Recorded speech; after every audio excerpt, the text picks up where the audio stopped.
Doctor Gowthaman அவர்கள் ஒவ்வொரு நாளுமே ஒவ்வொரு மூலிகையின் பயன்பாடுகளை நம்மிடையே பகிர்ந்து கொண்டு அவற்றை எப்படி முறையாக பயன்படுத்த வேண்டும் என்பதையும் நம்மிடையே பகிர்ந்து கொண்டு வருகிறார். அந்த வகையில் இன்றைக்கு என்ன மூலிகையின் பயன்பாடுகளை நம்மிடையே பகிர்ந்து கொள்ள வந்திருக்கிறார் என்பதை கவனிக்கலாம். நிகழ்ச்சியில் அடுத்த பகுதியாக வரவிருப்பது பல்லாண்டு வாழ்ந்திட. அன்பான கலைஞர் தொலைக்காட்சி நேயர்களுக்கு என்னுடைய இனிமையான காலை வணக்கங்கள். இன்றைக்கி நம்ம பார்க்கக்கூடிய தாவரத்துடைய பெயர் ஹிருதயான்னு சொல்லக்கூடிய ஒரு வகையான செடி வகை தாவரம்னு சொல்லலாம். குங்குமப்பூவை போலவே சிறியதாக தரையில் வளரக்கூடிய மஞ்சள் நிறமான பூக்களை கொண்டிருக்கக்கூடிய ஒரு தாவரம்னு சொல்லலாம். இதோட வேர் தான் நம்ம மருந்துக்கு பயன்படுத்துகிறோம். இந்த வேர் பார்த்திங்கன்னா பார்ப்பதற்கு சுண்டு விரல் போல் இருக்கக்கூடிய அளவுக்கு வளரக்கூடிய ஒரு வகையான வேரமைப்பு கொண்டிருக்கக்கூடிய தாவரம். இன்றைக்கு இந்த ஹிருதயா தாவரம் அதிகமாக நம்ம இந்தியாவில் கிடைக்கிறது கிடையாது. ஆப்கானிஸ்தான்லேருந்து, பாகிஸ்தான்லேருந்து, சீனாவிலிருந்து இறக்குமதி செய்து நம்ம மருந்துக்காக உபயோகப்படுத்தப்பட்டு வருகிறது. பொதுவாக பார்த்திங்கன்னா நம்மளுடைய சித்த ஆயுர்வேத முறைகளில் எவ்வாறு நெல்லிக்காய் அப்படிங்கிறது ஒரு தவிர்க்க முடியாத கிட்டத்தட்ட எல்லா மருந்துகளிலும் இருக்கக்கூடிய ஒரு மூலிகையாக இருக்கிறதோ, அதே போல் யுனானி மருத்துவ முறையில் ரொம்ப அழகாக நிறைய இடங்களில் உபயோகப்படுத்தப்பட்டு வருகின்ற முக்கியமான ஒரு மருந்து இந்த ஹிருதயான்னு சொல்லக்கூடிய இந்த வேர். பொதுவாக பார்த்திங்கன்னா இந்த ஹிருதயாங்கிற பேர் கேட்டாலே நமக்கு தெரியும், இதய சம்பந்தப்பட்ட விஷயங்களை பலப்படுத்துவதற்கும் இதயத்தில் வரக்கூடிய நோய்களை தடுப்பதற்கும் இயற்கை கொடுத்திருக்கின்ற ஒரு மிகச்சிறந்த மருந்து அப்படின்னு சொல்லலாம். பொதுவாக 1970 2010 வரையிலும் பார்த்திங்கன்னா சான் பிரான்சிஸ்கோவில் இருக்கக்கூடிய ஒரு மருத்துவ பல்கலைக்கழகத்தில் இந்த ஹிருதயாவை பற்றி நிறைய ஆராய்ச்சிகள் செய்யப்பட்டிருக்கிறத நம்ம பார்க்க முடிகிறது. கிட்டத்தட்ட 29 ரிசர்ச் ஆர்டிகல்ஸ் இந்த ஒரு ஹிருதயாவிலிருந்து எடுக்கக்கூடிய விதவிதமான மாலிகுல்ஸ், அந்த மாலிகுல்ஸ் எவ்வாறு இதயத்தில் இருக்கக்கூடிய தசைகளுக்கு உதவுகிறது அப்படிங்கிறத பற்றி நிறைய ஸ்டடி பண்ணியிருக்காங்க. குறிப்பாக பார்க்கணுன்னா இன்றைக்கு அந்த இதயத்துடைய செயல் குறைபாடு நோய் அப்படின்னு சொல்லக்கூடிய சிஹெச்டின்னு சொல்லுவோம், கரோனரி ஹார்ட் டிசீஸ்ன்னு சொல்லுவோம். இன்றைக்கு நம்ம ஊரில் எவ்வாறு இந்த சிஹெச்டின்னு சொல்லக்கூடிய ஹார்ட் டிசீஸுடைய அளவு அதிகமாக இருக்கிறதோ, இதைவிட 2 மடங்கு அமெரிக்காவில் இன்றைக்கு மிக அதிகமாக இருக்கிறத நம்ம பார்க்க முடிகிறது. இங்கே சிஹெச்டி வரக்கூடிய சராசரி வயதுன்னு பார்க்கும்போது 50 60 இருக்கிறது. ஆனால் அமெரிக்காவில் பார்த்தோம்னா 35 42 இருக்கிறது. ஸோ இதை எவ்வாறு தடுக்க முடியுங்கிற ஒரு ஆராய்ச்சி 1970 அவங்க ஆரம்பித்தாங்க. அதுவும் இயற்கை முறை காரணிகளால், அதாவது ஒரு இன்டெகிரேட்டடாக எவ்வாறு இயற்கையிலிருந்து கிடைக்கக்கூடிய ஒரு மூலக்கூறுகளை பிரித்து அந்த மூலக்கூறுகள் எவ்வாறு இதயத்திற்கு பலன் கொடுக்கிறது அப்படின்னு சொல்லக்கூடிய அந்த ஆராய்ச்சி இன்றும் நிறைய நடந்துகிட்ருக்கு. அதில் இந்த ஹிருதயாவிலிருந்து எடுக்கக்கூடிய ஒரு மூலக்கூறு அது நேரடியாக இந்த மாதிரி இதய சம்பந்தப்பட்ட பாதிப்புகள் எடுக்கும்போது இரத்தத்தில் செலுத்தும்போது ரொம்ப அழகாக இதயத்தை தூண்டி அறுவை சிகிச்சை செய்கின்ற வரையிலும் அல்லது அறுவை சிகிச்சை இல்லாமலேயே அந்த ஹார்ட் டிசீஸை ஓரளவு குணமாக்குவதற்கு பயன்படுகிறது அப்படிங்கிற அளவுக்கு நிறைய ஆராய்ச்சிகள் இன்றைக்கு ரிசர்ச் பேப்பர்ஸ் நிறைய பண்ணியிருக்காங்க. இந்தியாவில்னு பார்க்கும்போது பொதுவாக யுனானி மருத்துவ முறையில் என்ன பண்ணுறாங்கன்னா, 1 லிட்டர் தண்ணிக்கு 20 கிராம் அளவுக்கு இந்த ஹிருதயாவுடைய சூரணத்தை போட்டு நல்லா கொதிக்க வைத்து அதை 300 மில்லியாக குறைக்க வைக்கிறாங்க. வடிகட்டி எடுக்கக்கூடிய அந்த ஒரு கஷாயத்தை காலை ஒரு முறை உணவுக்கு முன்பு, இரவு ஒரு முறை உணவுக்கு முன்பு அப்படிங்கிற மாதிரி எடுத்துக்க சொல்கிறாங்க. அந்த மாதிரி ஒரு 6 மாத காலம் தொடர்ந்து சாப்பிடும்போது இதயம் சம்பந்தப்பட்ட, இரத்த குழாய்கள் சம்பந்தப்பட்ட, இரத்த நாளங்கள் சம்பந்தப்பட்ட பிரச்சனைகள் எதாக இருந்தாலும் படிப்படியாக குறைகிறது அப்படிங்கிறத இன்றைக்கு நேஷ்னல் யுனானி இன்ஸ்டியூட் சொல்லக்கூடிய இடங்களில் நிறைய ரிசர்ச் பேப்பர் அது சம்பந்தப்பட்ட விஷயத்தில் சப்மிட் பண்ணியிருக்கிறத நம்ம பார்க்க முடிகிறது. ஆயுர்வேத மருத்துவ முறைகள்லேயும் சித்த மருத்துவ முறைகள்லேயும் பார்த்திங்கன்னா இந்த ஹிருதயா அப்படிங்கிறது கிட்டத்தட்ட ஒரு 300 வருடத்துக்கு முன்பு, 350 வருடத்திற்கு முன்பு எழுதப்பட்ட நூல்களில் தான் ரொம்ப அதிகமாக நம்ம பார்க்க முடிகிறது. அதுலேயும் குறிப்பாக பார்க்கணுன்னா ஆயுர்வேதத்தில் ஹிருதயார் நவம் அப்படின்னு சொல்லக்கூடிய ஒரு மருந்து.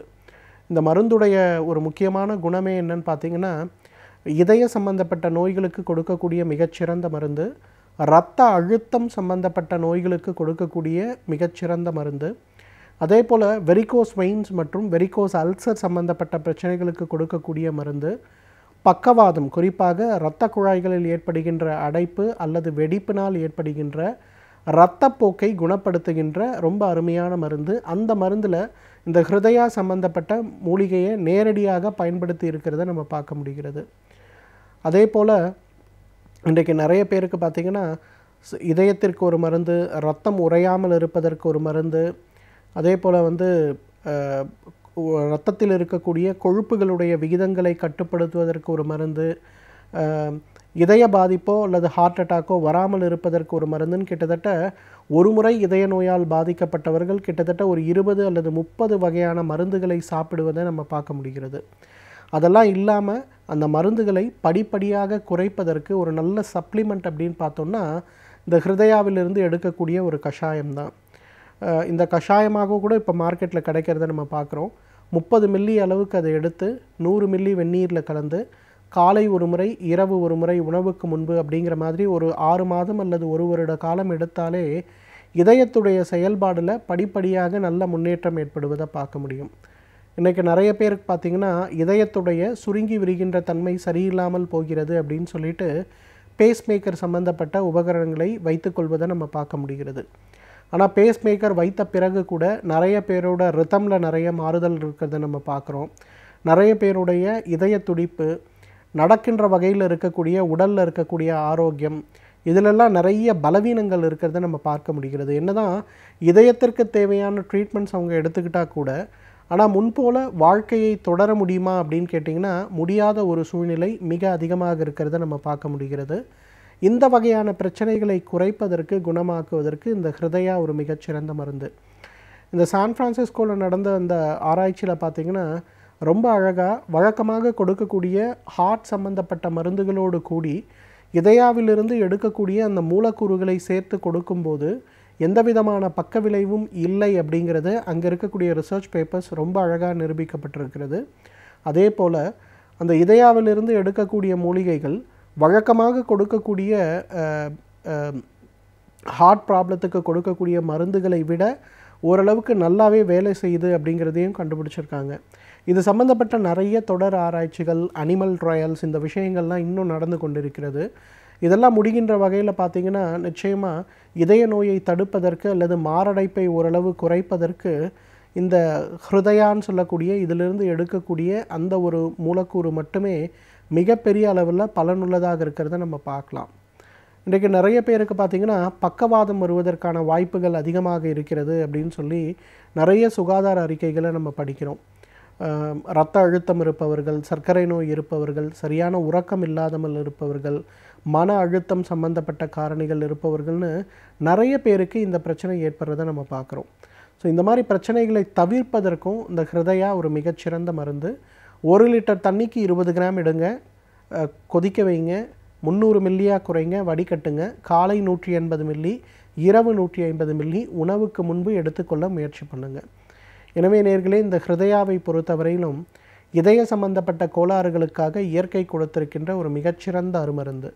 தகுந்த மருத்துவ ஆலோசனையின் பேரில் சரியான முறைப்படி உபயோகப்படுத்தி வந்தோமேயானால் நம்மாலும் பல்லாண்டு காலம் ஆரோக்கியமாக வாழ்ந்திட முடியும். எழுத்தாளர் மனுஷபுத்திரன் அவர்கள் ஒவ்வொரு நாளுமே ஒரு சமூக பிரச்சனையை நம் கண்முன் வைத்து அவற்றை நாம் எவ்வாறு கையாள வேண்டும் என்பதை பற்றி நம்மிடையே பேசி வருகிறார். அந்த வகையில் இன்றைக்கு என்ன சமூக பிரச்சனையை நம் கண்முன் கொண்டு வந்திருக்கிறார் என்பதை கவனிக்கலாம்.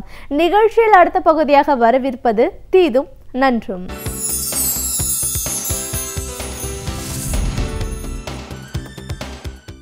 வணக்கம் நண்பர்களே, இன்னும் ஒரு இனிய காலை பொழுதில் தீதும் நன்றும் நிகழ்ச்சியில் உங்களை சந்திப்பதில் மிக்க மகிழ்ச்சி அடைகிறேன். பொதுவாக அகதிகள் பற்றி நாம் ஏராளமான விஷயங்களை விவாதித்து வந்திருக்கிறோம். அகதிகள் என்பவர்கள் யார், எதற்காக அவர்கள் புகலிடம் தேடி ஒரு நாட்டில் புகலிடம் கோருகிறார்கள் என்று, அதாவது ஒரு நாட்டை விட்டு வெளியேறி புகலிடம் கோருகிறவர்களைத்தான் அகதிகள் என்று அழைக்கிறோம். சர்வதேச ரீதியான விதிமுறைகள் மற்றும் சட்டங்களின்படி ஒரு நாட்டில் ஒருவருடைய உயிருக்கு ஆபத்து இருக்கிறது, அரசாலோ அல்லது வேறு சில குழுக்களாலோ அவருக்கு அந்த நாட்டில் வாழ முடியாத சூழல் இருக்கிறது, இன ரீதியாக மொழி ரீதியாக அவர்கள் தாக்கப்படுவதற்கு வாய்ப்பு இருக்கிறது என்கிற ஒரு சூழலில் இந்த அகதிகள் அல்லது போர் சூழலில், போர்க்காலங்களில் அவர்கள் வாழ முடியாத ஒரு சூழல் ஏற்பட்டு வெளியேற்றப்படுகிறவர்களை அகதிகள் என்று சர்வதேச விதிமுறைகள் வரையறுக்கின்றன. அந்த அடிப்படையில் பிற நாடுகள் அவர்களுக்கு புகலிடங்கள் வழங்க வேண்டும் என்று சர்வதேச கோட்பாடுகள் வலியுறுத்துகின்றன. அப்படி பார்க்கிற போது பொதுவாக உலகில் அதிகமான அகதிகளை வெளியேற்றுகிற நாடாக அல்லது தங்களுடைய மக்களை வெளியே அகதிகளாக அனுப்புகிற நாடாக நீண்ட காலமாக சில நாடுகளிலிருந்து வந்திருக்கின்றன. முக்கியமாக ஆப்கானிஸ்தான், சிரியா போன்ற நாடுகள், யுத்தம் மிகப்பெரிய அளவிற்கு நடக்கக்கூடிய நாடுகளில் அகதிகளினுடைய வெளியேற்றம் என்பது தொடர்ச்சியாக இருந்திருக்கிறது. அந்த வரிசையில் இன்றைக்கு இந்தியா இருக்கிறது என்று சொன்னால் நீங்கள் நம்புவீர்களா? இந்தியாவில் இருந்தும் புகலிடம் கோருபவர்களுடைய எண்ணிக்கை அதிகரித்து வருகிறது என்று சமீபத்தில் வெளிவந்த ஒரு புள்ளி விவரம் கூறுகிறது. நமக்கு இது மிகவும் அதிர்ச்சியாக இருக்கிறது. என்றால் இந்தியாவில் மக்கள் புகலிடம் கோரி போகக்கூடிய ஒரு நிலையில் இருக்கிறார்களா?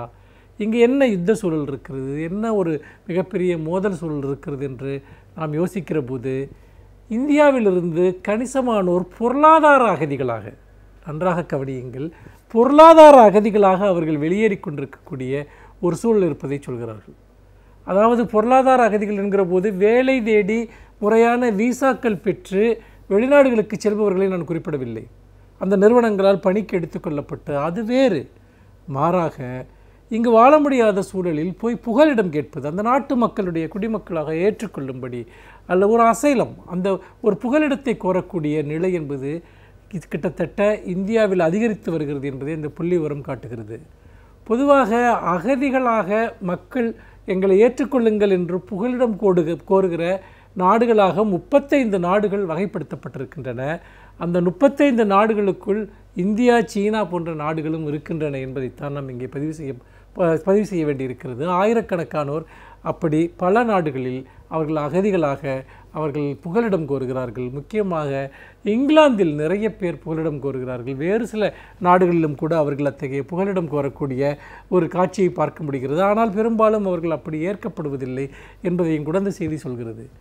யார் இப்படி புகலிடம் தேடி அயல் நாடுகளுக்கு செல்கிறார்கள், இந்த நாட்டை விட்டு வெளியேறி அகதிகளாக செல்கிறார்கள் என்று பார்த்தால் இங்கு வாழ வழி இல்லாதவர்கள், நன்கு படித்திருப்பார்கள், வேலை கிடைக்காது, வேலைக்கான எந்த சூழலும் கிடையாது, வேலைவாய்ப்பற்ற நிலையில் அல்லது ஒரு தனிப்பட்ட திறன்களை வளர்க்கக்கூடிய ஒரு கல்வி இல்லாத நிலையில், அதன் காரணமாக இங்கு எந்த சுயமான தொழிலையும் செய்ய முடியாத நிலையில் வெளிநாடுகளில் அடிமட்ட வேலைகளுக்காக புகலிடம் தேடி செல்லக்கூடியவர்கள், இவர்களைத்தான் நாம் பொருளாதார அகதிகள் என்று சொல்கிறோம்.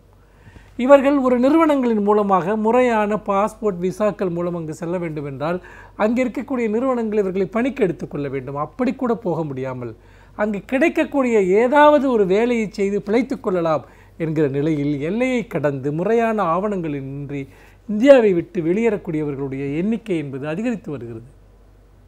ஒரு விதத்தில் ஒரு நாட்டு மக்களை இப்படியா பொருளாதார ரீதியான காரணங்களுக்காக அகதிகளாக வெளியேறச் செய்வது என்பதும் கூட ஒரு யுத்த சூழலுக்கு நிகரானது தான். நாம் அப்படிப்பட்ட ஒரு இந்தியாவைத்தான் தொடர்ந்து உருவாக்கி கொண்டிருக்கிறோம். நினைத்து பாருங்கள், கிராமப்புறங்களை விட்டு மக்கள் நகர்ப்புறங்களை நோக்கி புலம்பெயர்கிறார்கள்.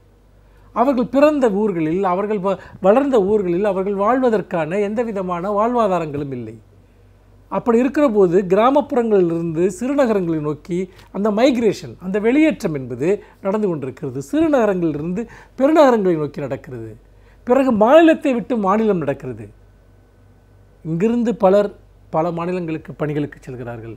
வட இந்தியாவிலிருந்து லட்சக்கணக்கான தொழிலாளிகள் அகதிகளைப் போல இங்கே வந்து வேலைகளுக்கு தமிழகத்தில் குவிந்த வண்ணம் இருக்கிறார்கள். ஆக இந்தியாவிற்குள்ளாகவே தன்னுடைய சொந்த மண்ணை விட்டு, தங்களுடைய சொந்த சூழலை விட்டு ஊர் பிழைப்பதற்காக செல்கிறவர்கள், நகரத்தை விட்டு நகரம் பிழைப்பதற்காக செல்கிறவர்கள், மாநிலம் விட்டு மாநிலம் பிழைப்பதற்காக செல்கிறவர்கள் என்கிற நிலையில்தான் ஒரு மிகப்பெரிய நெருக்கடி இன்றைக்கு பொருளாதார ரீதியாக உருவாகி இருக்கிறது.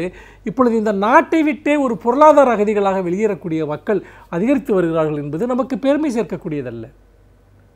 அந்த விதத்தில் பார்க்கிற போது இன்று ஒரு மிகப்பெரிய அளவிற்கான ஒரு அடிப்படை திறன்களை உருவாக்காத ஒரு கல்வி, அதே போல் அடிப்படையான ஒரு உணவு பாதுகாப்பை, தொழில் பாதுகாப்பை வழங்காத ஒரு நிர்வாக முறைமை அல்லது ஒரு பொருளாதார சூழல் இங்கு இருக்கிற நிலையில் இந்த நாட்டை விட்டு போனால் போதும் என்கிற மனநிலைக்கு மக்கள் வர ஆரம்பித்து விட்டார்கள். அதனுடைய ஒரு குறியீடு தான் இது போன்ற செய்திகள் என்பது. அந்த வகையில் இந்தியா என்பது மக்களுக்கு இவ்வளவு பெரிய மனித வளத்தை கொண்ட ஒரு நாட்டில் அந்த மனித வளத்தை பயன்படுத்துகிற விதமான வேலை வாய்ப்புகளோ பொருளாதார வாய்ப்புகளையோ உருவாக்காமல் முழுக்க பன்னாட்டு நிறுவனங்களுக்கு ஆதரவான ஒரு பொருளாதார கொள்கை, கட்டுக்கடங்காமல் பெருகும் வேலைவாய்ப்பின்மை என்பது யதார்த்தமாக இருக்கிற போது இந்த பொருளாதார அகதிகளாக மக்கள் வெளியேறுவது இன்னும் அதிகரிக்கும் என்று தான் தோன்றுகிறது. மீண்டும் இன்னும் ஒரு புதிய சிந்தனையோடு உங்களை சந்திக்கிறேன். நன்றி, வணக்கம். ஒவ்வொரு நாளும் ஒவ்வொரு துறையை சார்ந்த சிறப்பு விருந்தினர்கள் அந்த துறையை பற்றி பல அனுபவங்களை நம்மிடையே பகிர்ந்து கொண்டு வருகிறார்கள்.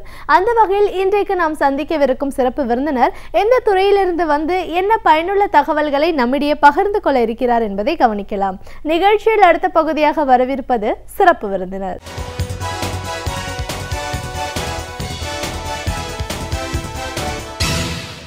வணக்கம் நேயர்களே, விடியலே வா நிகழ்ச்சியின் சிறப்பு விருந்தினருக்கான நேரம் இது.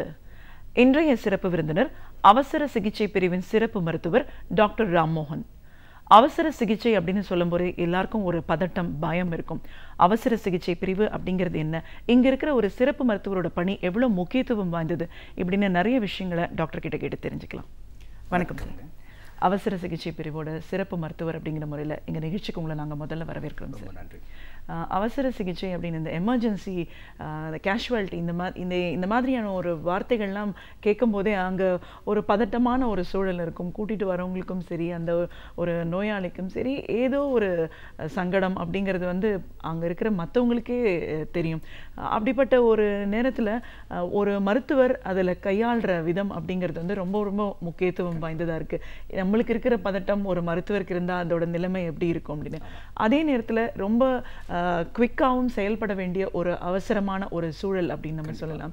ஸோ இந்த எமர்ஜென்சி துறையிலேயே நீங்கள் ஒரு சிறப்பு மருத்துவராக பணியாற்றிட்டு வரீங்க அப்படின்னும் போது ஒரு நாளும் ஏதோ ஒரு பதட்டம், ஒரு டென்ஷன், ஒரு முக்கியத்துவம் வாய்ந்ததானவே அமையக்கூடிய ஒரு சூழல் இருக்கும். அவசர சிகிச்சை பிரிவு அப்படிங்கிறது என்ன, இதில் யாரெல்லாம் வந்து ஒரு நோயாளிகளாக இங்கே வராங்க, அவங்களுக்கான ஒரு முதல் உதவி சிகிச்சை அப்படின்னும் போது எப்படி நடக்குது, இதை நம்ம பார்க்குறவங்க அதை அந்த முதல் ஃபஸ்ட் அட்டெம்ப்ட் அப்படின்னு வரும்போது அவங்க என்ன மாதிரியான ஒரு சிகிச்சை கொடுக்கணும், இந்த மாதிரி நிறைய கேள்விகள், டவுட்ஸ் இருக்குது டாக்டர். முதல்ல இந்த அவசர சிகிச்சை பிரிவு பற்றியே பேசலாம். எதெல்லாம் அவசர சிகிச்சைக்குள்ளே வரும்? முதல்ல இந்தியாவில் வந்து அவசர சிகிச்சைன்ற துறை வந்ததே 1990 தான் வந்துச்சு. ஃபஸ்ட்டு கிறிஸ்டியன் மெடிக்கல் காலேஜில் வந்துச்சு, அதுக்கப்புறம் all India institute of medical சயின்ஸில் வந்துச்சு, அப்புறம் அப்போலோ ஹாஸ்பிட்டலில் வந்துச்சு, அதுக்கப்புறம் ராமச்சந்திராவில் வந்துச்சு. இப்போது பிரபலம் ஆகிக்கொண்டு இருக்கிற இது வெளிநாட்டிலலாம் பார்த்தீங்கன்னா UK, US பார்த்தீங்கன்னா 1948 ஆக்சிடென்ட் அண்ட் எமர்ஜென்சி டிபார்ட்மெண்ட்னு வச்சு. இப்போவும் சில மருத்துவ கல்லூரிகள் நம்ம இந்தியாவில் வந்து கேஷுவாலிட்டின்ற ஒரு கான்செப்டில் தான் ஒர்க் பண்ணிகிட்டு இருக்காங்க. எமர்ஜென்சினா பேஷண்ட் வந்து ரொம்ப கிரிட்டிக்கலாக வர பேஷண்ட்டும் உண்டு, வேற வாக்இன் பேஷண்ட்ஸ், அதாவது ஃபீவர் நார்மலாக வந்து ஈவினிங் டைம்ஸில் டாக்டர்ஸ் இல்லாத சமயத்தில் ஹாஸ்பிட்டலில் வந்து பார்க்கக்கூடிய துறையாக தான் இருக்கிறது. புரியுங்களா? அவசர சிகிச்சைன்றது நம்ம வந்து ஏதாவது ஒரு பேஷண்ட்க்கு உயிர் காக்கும் சரணம். அது எப்படின்னா பேஷண்ட்டுக்கு வந்து எய்தர் மெடிக்கல் எமர்ஜென்சியாக இருக்கலாம், இல்லை சர்ஜிக்கல் எமர்ஜென்சியாக இருக்கலாம், இல்லை ஒரு விபத்தாக இருக்கலாம்.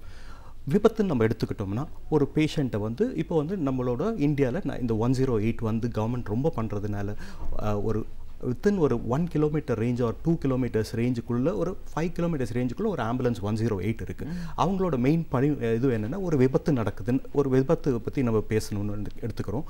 ஒரு விபத்து நடக்குதுன்னா அந்த விபத்தில் வந்து ஒரு பேஷண்ட் அடிபட்டோ இதுவோ விழறாங்க. உடனே வந்து அங்கே கூடியிருக்க மக்கள் வந்து 108 கால் பண்ணுறாங்க. அங்கே இருக்க கமாண்டர், அவர் வந்து ஒரு கிளினிக்கல் டாக்டர், அவர் வந்து அதை கால் எடுத்துகிட்டு என்ன விதமான எமர்ஜென்சின்னு தெரிஞ்சுக்கிட்டு நியர்பை லொக்கேஷனுக்கு அனுப்புகிறாங்க. அந்த லொக்கேஷனில் போய் ரிசீவ் பண்ணக்கூடியவங்க தான் கால்டு பேராமெடிக்ஸ். இந்த எமர்ஜென்சி டிபார்ட்மெண்ட்லேயே நிறைய இது இருக்குது. பேராமெடிக்ஸ்ன்றவங்க அது இனிஷியலாக பேஷண்ட் அங்கே பார்த்து என்னென்ன முதல் உதவி செய்யக்கூடியவங்க தான் பேராமெடிக்ஸ். இது வந்து ப்ரீ ஹாஸ்பிட்டல் டிரான்ஸ்போர்ட். அந்த விபத்து நடந்ததுலேருந்து இல்லை ஒரு அவசரம் வீட்லேயோ ஏதோ அங்கேருந்து வீட்டிலேருந்து ஹாஸ்பிட்டல் கூட்டிகிட்டு வர பீரியட் தான் ப்ரீ ஹாஸ்பிட்டல் கேர்.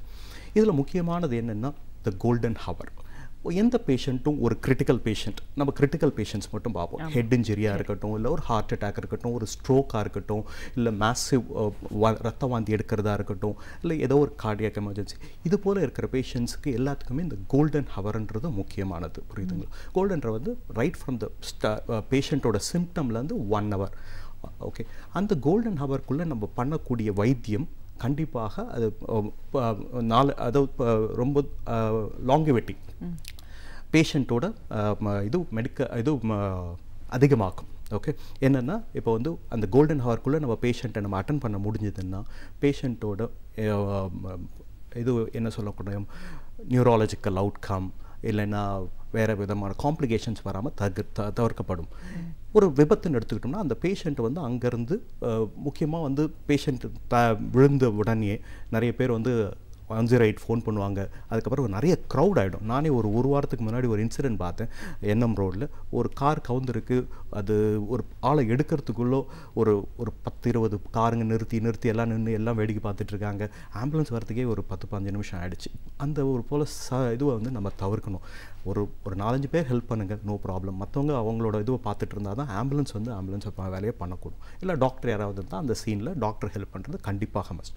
முன்னாடி போல் வந்து இந்த போலீஸ் அதாவது முதலுதவி பண்ணுறவங்கள போலீஸ்க்கு நம்பர் கொடுக்குறது அதெல்லாம் ஒன்றும் கொடுக்கல. சுப்ரீம் கோர்ட்டே இப்போது சொல்லியிருக்கு, யார் முதலுதவி கொடுத்து இல்லை கூட்டிகிட்டு வராங்களோ அவங்களோட டீட்டெயில்ஸ் எதுவும் கூடாது, அவங்கள எம்எல்சி ரெக்கார்டில் இது பண்ணக்கூடாதுன்னு சொல்லியிருக்காங்க. ஸோ அங்கேருந்து ப்ரீ ஹாஸ்பிட்டல் கேர், அங்கேருந்து எமர்ஜென்சி டிபார்ட்மெண்ட் கூட்டிகிட்டு வருவாங்க. எமர்ஜென்சி டிபார்ட்மெண்ட் வந்த உடனே ஒரு ட்ரையாஜ் சிஸ்டம்னு ஒன்று இருக்கும். ட்ரையாஜ்ன்றது நிறைய பேஷண்ட்ஸ், இது போல் ஒரு 5-6 பேஷண்ட்ஸ் வரும்போது யாருக்கு உயிர் ரொம்ப முக்கியமாக ஆபத்தான கட்டத்தில் இருக்காங்களோ அவங்கள ட்ரையாஜ் பண்ணுவாங்க. ட்ரையாஜ்னா heart rate, BP, pulse, saturation, level of consciousness இதெல்லாம் பார்த்துட்டு அவங்களுக்கு ரெட், எல்லோ, க்ரீன் அப்படின்ட்டு ஸ்டாம்பிள் பண்ணி ஒரு ஏரியா கூட்டிகிட்டு போவாங்க. எமர்ஜென்சி டிபார்ட்மெண்ட்லேயே 3 விதமான இது இருக்கும். ஒரு இடம் வந்து ரிசஸ்டேஷன் பேன்னு சொல்லுவோம். ரிசஸ்டேஷன்னா emergency, critical emergencies, life saving things like airway management or cervical spine management, இல்லைன்னா ஒரு சப்போஸ் ஹார்ட்டில் துடிப்பு மாறி போய் இருக்கோ அதெல்லாம் மேனேஜ் பண்ணுற இடம் resuscitation bay, that is a red priority zone. அதுக்கப்புறம் எல்லோ, அது வந்து இமீடியட்டாக அட்டன் பண்ணுவோம். எல்லோ ஜோனுன்றது ஒரு 10 to 15 மினிட்ஸ், அந்த அளவுக்கு உயிர் காக்கும் இது கிடையாது. அந்த ஒரு ஜோனில் அட்மிட் பண்ணி பண்ணுவோம்.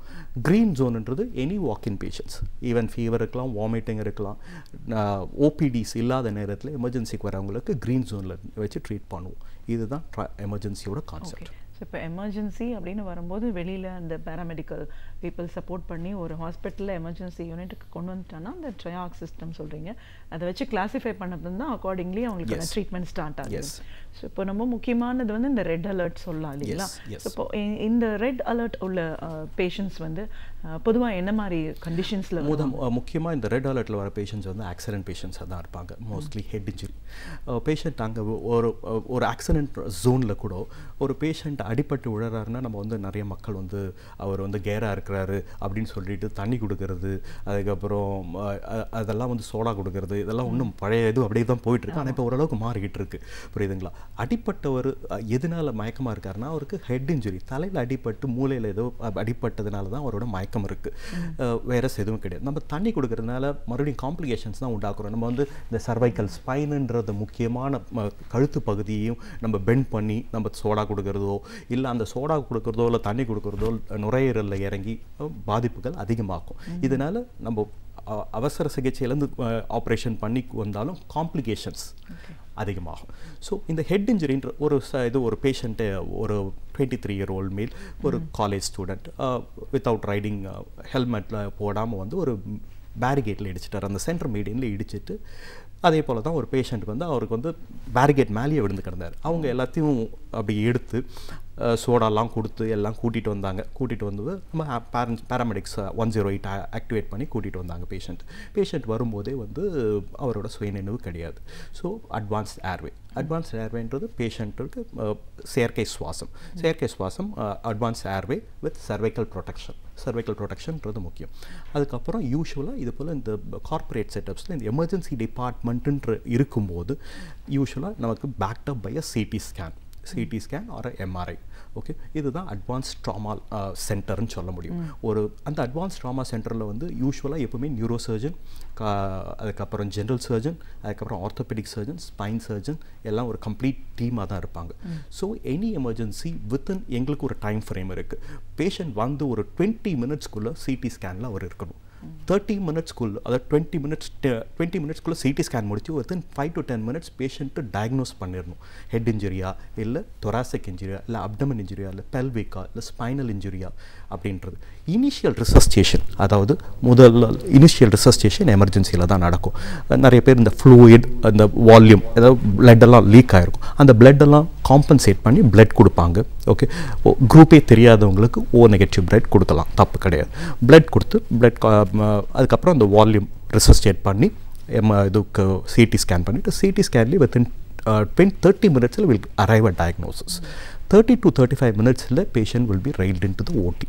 இதுதான் கார்ப்பரேட் செட்டப்ஸில் நடக்கக்கூடிய எமர்ஜென்சி கேர். இப்போ நம்ம ஆக்சிடென்ட்ஸ் பற்றி பேசுகிறோம். இதில் ஆம்பிடேஷன், திடீர்னு ஒரு கை காலில் ஒரு விரல் கட் ஆகலாம், ஏதோ ஒரு சிறிய பாகம் நம்ம கட் ஆகுதுன்னு வச்சுக்கோங்களேன். அந்த எந்த நேரத்துக்குள்ளோர அவங்க அதை எவ்வளோ சேஃபாக கொண்டு வந்தால் அதை நம்ம முழுமையாக சரி பண்ண? ரொம்ப நல்லது. சில பேர் இந்த வந்து கை இல்லை கால் வந்து டோரில் மாட்டிக்கிட்டு கொண்டு வர்றது, முக்கியமாக சின்ன குழந்தைங்க மாட்டி நிறைய பேர் கொண்டு வராங்க. அது என்ன பண்ணுவாங்க, உடனே ஐஸ் உள்ள போட்டு எல்லாம் கொண்டு வருவாங்க. அப்படி கொண்டு வரக்கூடாது. அந்த பாகத்தை வந்து நம்ம வந்து ஒரு பிளாஸ்டிக் கவரில் வச்சுட்டு அது surrounded by ice, direct contact இருக்கக்கூடாது. 4 ஹவர்ஸ்க்குள்ளே வந்தீங்கன்னா அந்த நம்ம வந்து மறுபடியும் அதே பாகத்தை வச்சு ரீகன்ஸ்ட்ரக்டிவ் சர்ஜரின்னு பண்ணோம்னா ஓரளவுக்கு அந்த ஃபிங்கர் மூமெண்ட்ஸ் இதெல்லாம் இன்டாக்டாக வரதுக்கு கண்டிப்பாக உண்டு.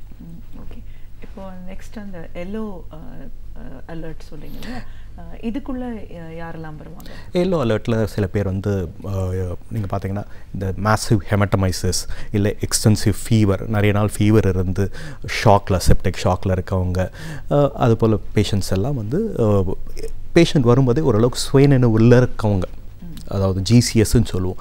ஜிசிஎஸ் அரௌண்ட் 8 to 12 இருக்கிறவங்க எல்லாருமே எல்லோ ஜோனில் ரிசீவ் பண்ணுவோம். ஹார்ட் ரேட் அதெல்லாம் ஓரளவு வைட்டல்ஸ்லாம் இன்டாக்டாக இருக்கவங்கள எல்லோ ஜோனில் ரிசீவ் பண்ணுவோம், இல்லைன்னா ரெட் ஜோனில் தான் ரிசீவ் பண்ணுவாங்க. Patient coming as yellow zone can become red or red அலர்ட்டில் வரவங்க எல்லோ ஜோனில் ரெசிஸ்டேட் பண்ணி they will be responding to the treatment. So will அந்த இனிஷியல் அட்டென்ஷன், இனிஷியல் அசஸ்மெண்ட். இல்லைங்களா? இப்போது ஆப்ரேஷன்ஸ்லாம் நம்ம எடுத்துக்கிறோம், அதை ஒரு சர்ஜரி முடிஞ்சதுக்கப்புறமும் அதுக்கு முன்னாடியான அவங்களோட கண்டிஷன்லேயும் அங்கேயும் ஐசியூ கிரிட்டிக்கல் கேரில் இருக்கிறத பார்க்குறோம். ஆஃப்டர் சர்ஜரி இந்த ஐசியூ அப்படிங்கிறது வந்து எப்படி செயல்படுது சார்? அங்கேயும் இதே அவசர சிகிச்சை நிபுணரில் அவங்க அதாவது கிரிட்டிக்கல் கேர் டீம்னு இருக்காங்க. இப்போ மெடிக்கல் இது பார்த்தீங்கன்னா கிரிட்டிக்கல் கேர் படித்தவங்க இருக்கிறாங்க. அதுக்கப்புறம் நியூரோ அனஸ்தட்டிஸ்ட் இருக்காங்க, லிவர் அனஸ்தட்டிஸ்ட் இருக்காங்க, ஜென்ரல் அனஸ்தட்டிஸ்ட், ஜென்ரல் சர்ஜன் இருக்காங்க. இவங்க எல்லாம் கிரிட்டிக்கல் ஸ்பெஷலிஸ்ட். நாங்கள் எமர்ஜென்சி மட்டும் பண்ணுவோம். இப்போ கார்ப்பரேட் செட்டப்பில் அது மட்டும்தான். ஒரு எமர்ஜென்சி டிபார்ட்மெண்ட்டில் என்னோட ரிசஸ்டேட் பண்ணி அந்த பேஷண்ட் ஐசியூக்கோ இல்லை ஆப்ரேஷன் தியேட்டருக்கோ அந்த வித்தின் டைம் ஃப்ரேம், எங்களோட time frame within 30 minutes we have to finalise to the destination. என்ன டெஸ்டினேஷன், பேஷண்ட் எங்கே போகணுமோ, யார்கிட்ட அட்மிட் ஆகணுன்றது நாங்கள் முடிச்சிருவோம். 30 மினிட்ஸ்க்குள்ளே அதை முடிக்க வேண்டியது. ஏன்னா இந்த கோல்டன் ஹவர் அப்போ தான் வந்து பேஷண்ட் அந்த நம்ம காப்பாற்றினாலும் அதனோட பேஷண்ட்டோட வாழ்வாதாரம். சில பேஷண்ட்டு நிறைய பேஷண்ட் எங்ககிட்டையும் வருவாங்க. அந்த டைம் அந்த கோல்டன் ஹவர்லாம் முடிஞ்சு பிரெயின் வந்து எக்ஸ்டென்சிவாக ப்ளீட் ஆகிட்டு அதுக்கப்புறம் வருவாங்க. இவங்க மறுபடியும் நீங்கள் பார்த்தீங்கன்னா மறுபடியும் வருவாங்க ஒரு ட்ரெஸ்ஸிங்க்கு, ஒரு இதுக்கு. அவங்க வந்து வெஜிடேட்டிவ் ஸ்டேட், பேஷண்ட்டால் எதுவும் பண்ண முடியாது, பேச முடியாது, எதுவும் பண்ண முடியாது, கால் ஒரு நடப்பினமாக இருக்கிற பேஷண்ட் அதுபோல் தான் இருக்கும். இதெல்லாம் நம்ம இதெல்லாம் தவிர்க்கணும்னா அந்த கோல்டன் ஹவர்க்குள்ளே நம்ம வைத்தியம் பண்ணணும். வைத்தியம் பண்ணோம்னா ஓரளவுக்கு பேஷண்ட்டோட அவுட்கம் பெட்டராக இருக்கும். இப்போ வீட்டில் ஏதாவது ஒரு தேவை இருக்குது, உடனே டாக்டர்கிட்ட போகணுன்னு எந்த டைமில் வேணால் நம்ம நினச்சோம்னா போகும்போது வந்து ஃபஸ்ட்டு கேஷுவாலிட்டியாக தான் இருக்குது இல்லைங்களா? ஸோ என்ன மாதிரியான ஒரு பிரச்சனையோடலாம் கேஷுவாலிட்டியில் வருவாங்க? அதான் இப்போ கேஷுவாலிட்டின்றது கான்செப்டே போயிட்டு இப்போ எமர்ஜென்சின்னு வந்துருச்சுங்க. எமர்ஜென்சியில் நீங்கள் இப்போ இது போல் தான் வரணுன்றது கிடையாது. ஈவன் ஃபீவர் இல்லை ஒரு ஹெட் ஏக் இல்லை ஒரு வயிற்று வலினால கூட நம்ம வரலாம். எப்போவுமே இந்த எமர்ஜென்சி கேர் ஃபிசிஷியன்ஸோட ஃபோக்கஸே இப்படி தான், கிரிட்டிக்கல் எமர்ஜென்சி என்னவா இருக்குன்றது தான் அவங்களோட மெயின் இதுவாகவே இருக்கும். If it is nothing critical கண்டிப்பாக அதை பற்றி யோசிக்க போகிறதில்ல. We will treat accordingly. அவங்களெல்லாம் வந்து எமர்ஜென்சி ரெசிஸ்டேஷன் பேக்கிட்டே விட மாட்டோம். அவங்கள இந்த க்ரீன் ப்ரையாரிட்டிலே வச்சு அதுக்குன்னு ஒரு டாக்டர் இருப்பாங்க. அவங்கள ஒரு எமர்ஜென்சி ட்ரெயின்டு டாக்டர்ஸ் தான். அவங்க வந்து ட்ரீட் பண்ணி இமீடியட்டாக அனுப்பிச்சிடுவாங்க. ஏன்னா இது வந்து 24/7 ஃபங்க்ஷன் ஆகிற டிபார்ட்மெண்ட். அதனால் எந்த டைமில் வேணாலும் எந்த எமர்ஜென்சினாலும் வரலாம். புரியுதுங்களா? முக்கியமாக கார்டியாக் எமர்ஜென்சிஸ் பேஷண்ட் வந்து இப்போ நிறைய பேர் பார்த்தோம்னா ஒரு 40 to 45 years because of extensive stress, sedentary life style, obesity, இதிலெல்லாம் பார்த்தீங்கன்னா நிறைய heart attacks we are getting more heart attack patients. Even patients with a seat, the IT இண்டஸ்ட்ரியில் இருக்கிற என்னோட ஹாஸ்பிட்டல் சுற்றி ஐடி இண்டஸ்ட்ரிக்கு ஆல்மோஸ்ட் ஒரு 50,000 எம்ப்ளாயிஸ் இருக்கிறாங்க. நான் அட்லீஸ்ட் வாரத்தில் ஒரு 3 பேஷண்ட்னா ஒரு ஹார்ட் அட்டாக்கோடு பார்க்கக்கூடிய நிலைமையில் இருக்குது. இப்போ 40 இயர்ஸ், ஒரு 30 to 35 இயர்ஸ், 40 இயர்ஸ். அதே போல் அவங்களோட மென்டல் ஸ்ட்ரெஸ், அவங்க வந்து நைட்லாம் இந்த ப்ராஜெக்ட் கம்ப்ளீட் பண்ணணும் இதுன்னு சொல்லிட்டு ஒர்க் பண்ணிவிட்டு அவங்களுக்கு இந்த வலிப்பு வரக்கூடியது, இந்த ஸ்லீப் இல்லாததுனால வலிப்புக்கு வரக்கூடிய சான்சஸ் நிறைய பேஷண்ட்ஸை நாங்கள் பார்க்குறோம். இது பார்க்குறோம். அது போல் obstetric emergencies or gynecological emergencies, ectopic pregnancies. இது இல்லாமல் வேறு ஒரு பேஷண்ட் திடீர்னு ஒரு கிடினஸாக வராங்க. ஒரு பேஷண்ட்டு, அந்த பேஷண்ட்டுக்கு எய்தர் ஹார்ட்னால அந்த கிடினஸ் வரலாம். தலை சுற்றுறது வந்து சாதாரணமாக எடுத்துக்க முடியாது. அது வந்து ஹார்ட் ஒழுங்காக செயல்படலைனாலும் எடுத்துக்கலாம், இல்லை மூளையில் ஒழுங்காக படலைனாலும் எடுத்துக்கலாம். இதுவும் எமர்ஜென்சியில் தான் ட்ரீட் பண்ணுவாங்க. கார்டியாக் அரித்மியாஸ்ன்னு சொல்லுவோம். அதுவும் எமர்ஜென்சி டிபார்ட்மெண்ட்டில் தான் ட்ரீட் பண்ணிகிட்ருக்கோம். இப்போது சின்ன குழந்தைங்கள பற்றி எடுக்கணும். ஒன்று வந்து மெடிக்கல் எமர்ஜென்சின்னு சொல்லலாம். இப்போது வெளியில் போய் விளையாடுறாங்க இல்லைங்களா, அந்த நேரத்தில் கூட அவங்களுக்கு ஏதாவது ஒரு பிரச்சனைனால ஒரு எமர்ஜென்சி சிச்சுவேஷன் வேணும். இப்போ கிரிக்கெட் விளையாடுறாங்க, பால் கூட கண்ணில் பட்டுடலாம், டஸ்ட்டு முகத்தில் அடிக்கலாம், இதெல்லாம் கூட ஒரு எமர்ஜென்சி கண்டிஷன். கண்டிப்பாக any patients walk in, even ஒரு கன்சல்டேஷன், ஈவன் அதாவது அதனால தான் ட்ராச் பண்ணி அனுப்புகிறோம். கிரிட்டிக்கல் பேஷண்ட்ஸ் இமீடியட்டாக அட்டன் பண்ணுவோம். க்ரீன் பேஷண்ட்ஸ் வித்தின் 20 minutesல அட்டன் பண்ணுவோம். Even patients coming with some doubts we clear them. Okay, எமர்ஜென்சின்ற கான்செப்ட் அதுதான். பொதுவாக என்ன மாதிரியான கிரிட்டிக்கல் கண்டிஷன் எல்லாம் குழந்தைங்க வரதை நீங்கள் பார்த்துருக்கீங்க? குழந்தைங்களுக்கு வர்றது யூஸ்வலாக பார்த்தீங்கன்னா சீஷஸ், வலிப்புன்றது சில குழந்தைங்களுக்கு இந்த ஃபஸ்ட்டு ஒரு பிறந்த 6 மாதத்துலேருந்து 4 வயசு 5 வயசு வரைக்கும் வலிப்பு வர்றது, காக்கா வலிப்பு வர்றது நிறைய எமர்ஜென்சி. இல்லைன்னா ஃபிப்ரைல் சீஷர்ஸ்ன்னு சொல்லுவோம், ஃபிப்ரைல் சீஷர்ஸ், இல்லைன்னா ஆக்சிடென்ட்ஸ், ட்ராமா, இல்லைன்னா patient with some heart diseases, okay, rheumatic heart disease, இது போல் சைல்ட்ஹுட்லேயே இன்பார்ன் இருக்கிற பேஷண்ட்ஸை நிறைய பேர் பார்த்துருக்குறோம். இதில் முக்கியமாக வலிப்பு வர பேஷண்ட்ஸ் நிறைய பேர் வருவாங்க. ஃபீவர்னால வர பேஷண்ட்ஸ், அவங்களால அந்த பேரண்ட்ஸும் ஆங்ஷியஸாக வருவாங்க. புரியுதுங்களா? இது வந்து எங்களோட எமர்ஜென்சி டிபார்ட்மெண்ட்டோட இதுவே வந்து ஒரு டாக்டர் அட்டன் பண்ணால் அடுத்த டாக்டர் அந்த பேஷண்ட்டோட அட்டெண்டர் கவுன்சில் பண்ணி, இல்லை இதுதான் அவங்களோட இதுன்னு சொல்லி அதனோட எக்ஸ்பிளைன் பண்ணி நாங்கள் அவங்களோட வெயிட்டிங் ஏரியாவில் உட்கார வச்சு we will give a comfort zone. சில கார்ப்பரேட் ஹாஸ்பிட்டலில் சோஷியல் ஒர்க்கர்ஸ் இருக்காங்க, அவங்க they will counsel the attenders. Okay, so இதெல்லாம் part of the emergency department. So counselling, அதுக்கப்புறம் ரிசஸ்டேஷன், அதெல்லாம் வந்து part of the emergency department. இந்த துறை அவசர சிகிச்சை பொறுத்த வரைக்கும் இது வந்து ஒரு ரொட்டீன் இதுன்னு சொல்ல முடியாது. Every day, any moment, any new இன்னைக்கும் டிபார்ட்மெண்ட் வந்து ஃப்ரீயாக இருக்குன்னு சொல்ல முடியாது, திடீர்னு வரலாம். இது இல்லாமல் மாஸ் ட்ராமா சில இடத்துல வந்து இப்போது ஒரு ரீசெண்டாக வந்து கிட்டத்தட்ட ஒரு 13 பேஷண்ட் வந்து ஒரு வேன் கவுந்து வந்திருந்தாங்க. வேன் கவுந்து வந்துட்டு அதில் கிட்டத்தட்ட ஒரு 7-8 பேருக்கு வந்து ஹெட் இன்ஜுரி, சிவியர் ஹெட் இன்ஜுரியாக இருந்துச்சு. ஸோ அப்போ இருக்கும்போது மாஸ் ட்ரையாஜிங் இமீடியட்டாக ஒரு அலர்ட் கொடுப்போம், ஹாஸ்பிட்டலுக்கு அலர்ட் போவோம், இது போல் மாஸ் ட்ராமா வந்திருக்குன்னு சொல்லிட்டு. அப்போ வந்து இருக்கிற டாக்டர்ஸ் எல்லாம் அவங்களோட சப்போஸ் ஐசியூவில் இருக்கிற டாக்டர்ஸ் அவங்க ரெஸ்பான்சிபிலிட்டிஸ் அவங்க பார்த்துப்பாங்க. ஃப்ரீயாக இருக்கிற டாக்டர்ஸ் கண்டிப்பாக அட்டன் பண்ணுவாங்க. சர்ஜனாக இருக்கட்டும், இதுவாக இருக்கட்டும், ஹெல்ப் பண்ணுவாங்க, extended help. Okay, even nursing or paramedics or operation team people எல்லாருமே இதுக்கு வந்து மாஸ் ட்ராமாக்கு ஹெல்ப் பண்ணுவாங்க. அதில் இதே போல் தான் கேட்டகரைஸ் பண்ணி ஒவ்வொரு பேஷண்ட்டு எந்த முக்கியமான பேஷண்ட்டோ அது எமர்ஜென்சிக்கு ஆப்ரேஷனுக்கு எடுக்கிறது, மற்ற பேஷண்ட்டு ரெசிஸ்டேஷன் பண்ண அவசியம் தேவைப்படாதவங்கள எமர்ஜென்சியிலே வச்சு ட்ரீட் பண்ணுறது, அதுக்கப்புறம் வார்டுக்கு ஷிஃப்ட் பண்ணுறது. இது வந்து disaster management. Okay, mass drama management. இது இல்லாமல் டிசாஸ்டர்ஸ், சப்போஸ் ஒரு பில்டிங், இந்த மொஹலிவாக்கத்தில் நம்ம பில்டிங் கிராஷ் ஆகி விழுந்தது, கிட்டத்தட்ட 55-60 பேஷண்ட் வந்துடும். இது போல் ரிசீவ் பண்ணுறதும் எமர்ஜென்சி டிபார்ட்மெண்ட் தான். அப்போ வந்து இமீடியட்டாக எங்களுக்கு அலர்ட் வந்த உடனே, டிசாஸ்டர் அலர்ட் வந்த உடனே நாங்கள் ஒரு செப்பரேட்டாகவே ஒரு பேஸ் செப்பரேட் பண்ணிவிடுவோம்.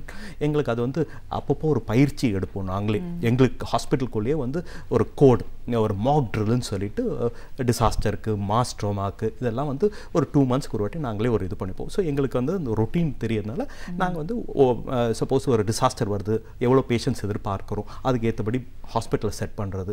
இல்லை ஹாஸ்பிட்டலில் ஒரு 10 பேஷண்ட், யூஸ்வலாக எமர்ஜென்சி டிபார்ட்மெண்ட் ஒரு 5 பெட், 10 பெட், 20 பெட் அது போல் தான் இருக்கும். அப்படி இல்லைன்னா ஒரு ஏரியாவை ஐடென்டிஃபை பண்ணி அங்கே ரிசீவ் பண்ணுறது, இதெல்லாம் வந்து டிசாஸ்டர் மேனேஜ்மெண்ட்டோட பிளான்.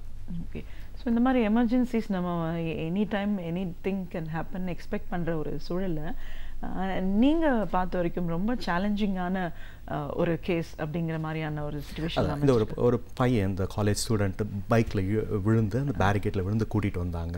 வரும்போதே சிவியர் ஹெட் இன்ஜுரி. சரி, ஓகே, ஹெட் இன்ஜுரின்னு சொல்லிட்டு அட்வான்ஸ் ஏர்வே சர்வைக்கல் ப்ரொடெக்ஷன்லாம் பண்ணும்போது பிபி ஒன்றுமே ரெக்கார்டவே ஆகலை. அதுக்கப்புறம் பார்த்தீங்கன்னா சிவியர் செஸ்ட் இன்ஜுரி. 2 சைட்லேயுமே 2 லங்ஸுமே ரத்தம் கசிஞ்சிக்கிட்டு இருந்துச்சு 2 சைட்லேயுமே. வித்தின் இது வந்து 20 to 30 மினிட்ஸில் நாங்கள் வந்து 2 சைட்லேயும் இன்ட்ராகாஸ்டல் ட்ரைனேஜ்னு 2த்தையும் போட்டு அங்கே இருக்கிற பிளட்டை ரிமூவ் பண்ணோம். ஸோ பிளட் ரிமூவ் பண்ணாமல் ஏற்கனவே மறுபடியும் பேஷண்ட் வந்து ஏற்கனவே ஹெட் இன்ஜுரினாலேயும் பேஷண்ட் அவதான கட்டத்தில் இருந்தார். அது இல்லாமல் அப்டம்னல் இன்ஜுரி, அவருக்கு ஸ்ப்ளீன்னு எல்லாம் ரப்சராக இருந்துச்சு, அப்டம்னல் டிஸ்டண்டடாக வந்திருந்தாங்க. அதனால் பிளட் லாஸ் ஹெவியாக இருந்துச்சு.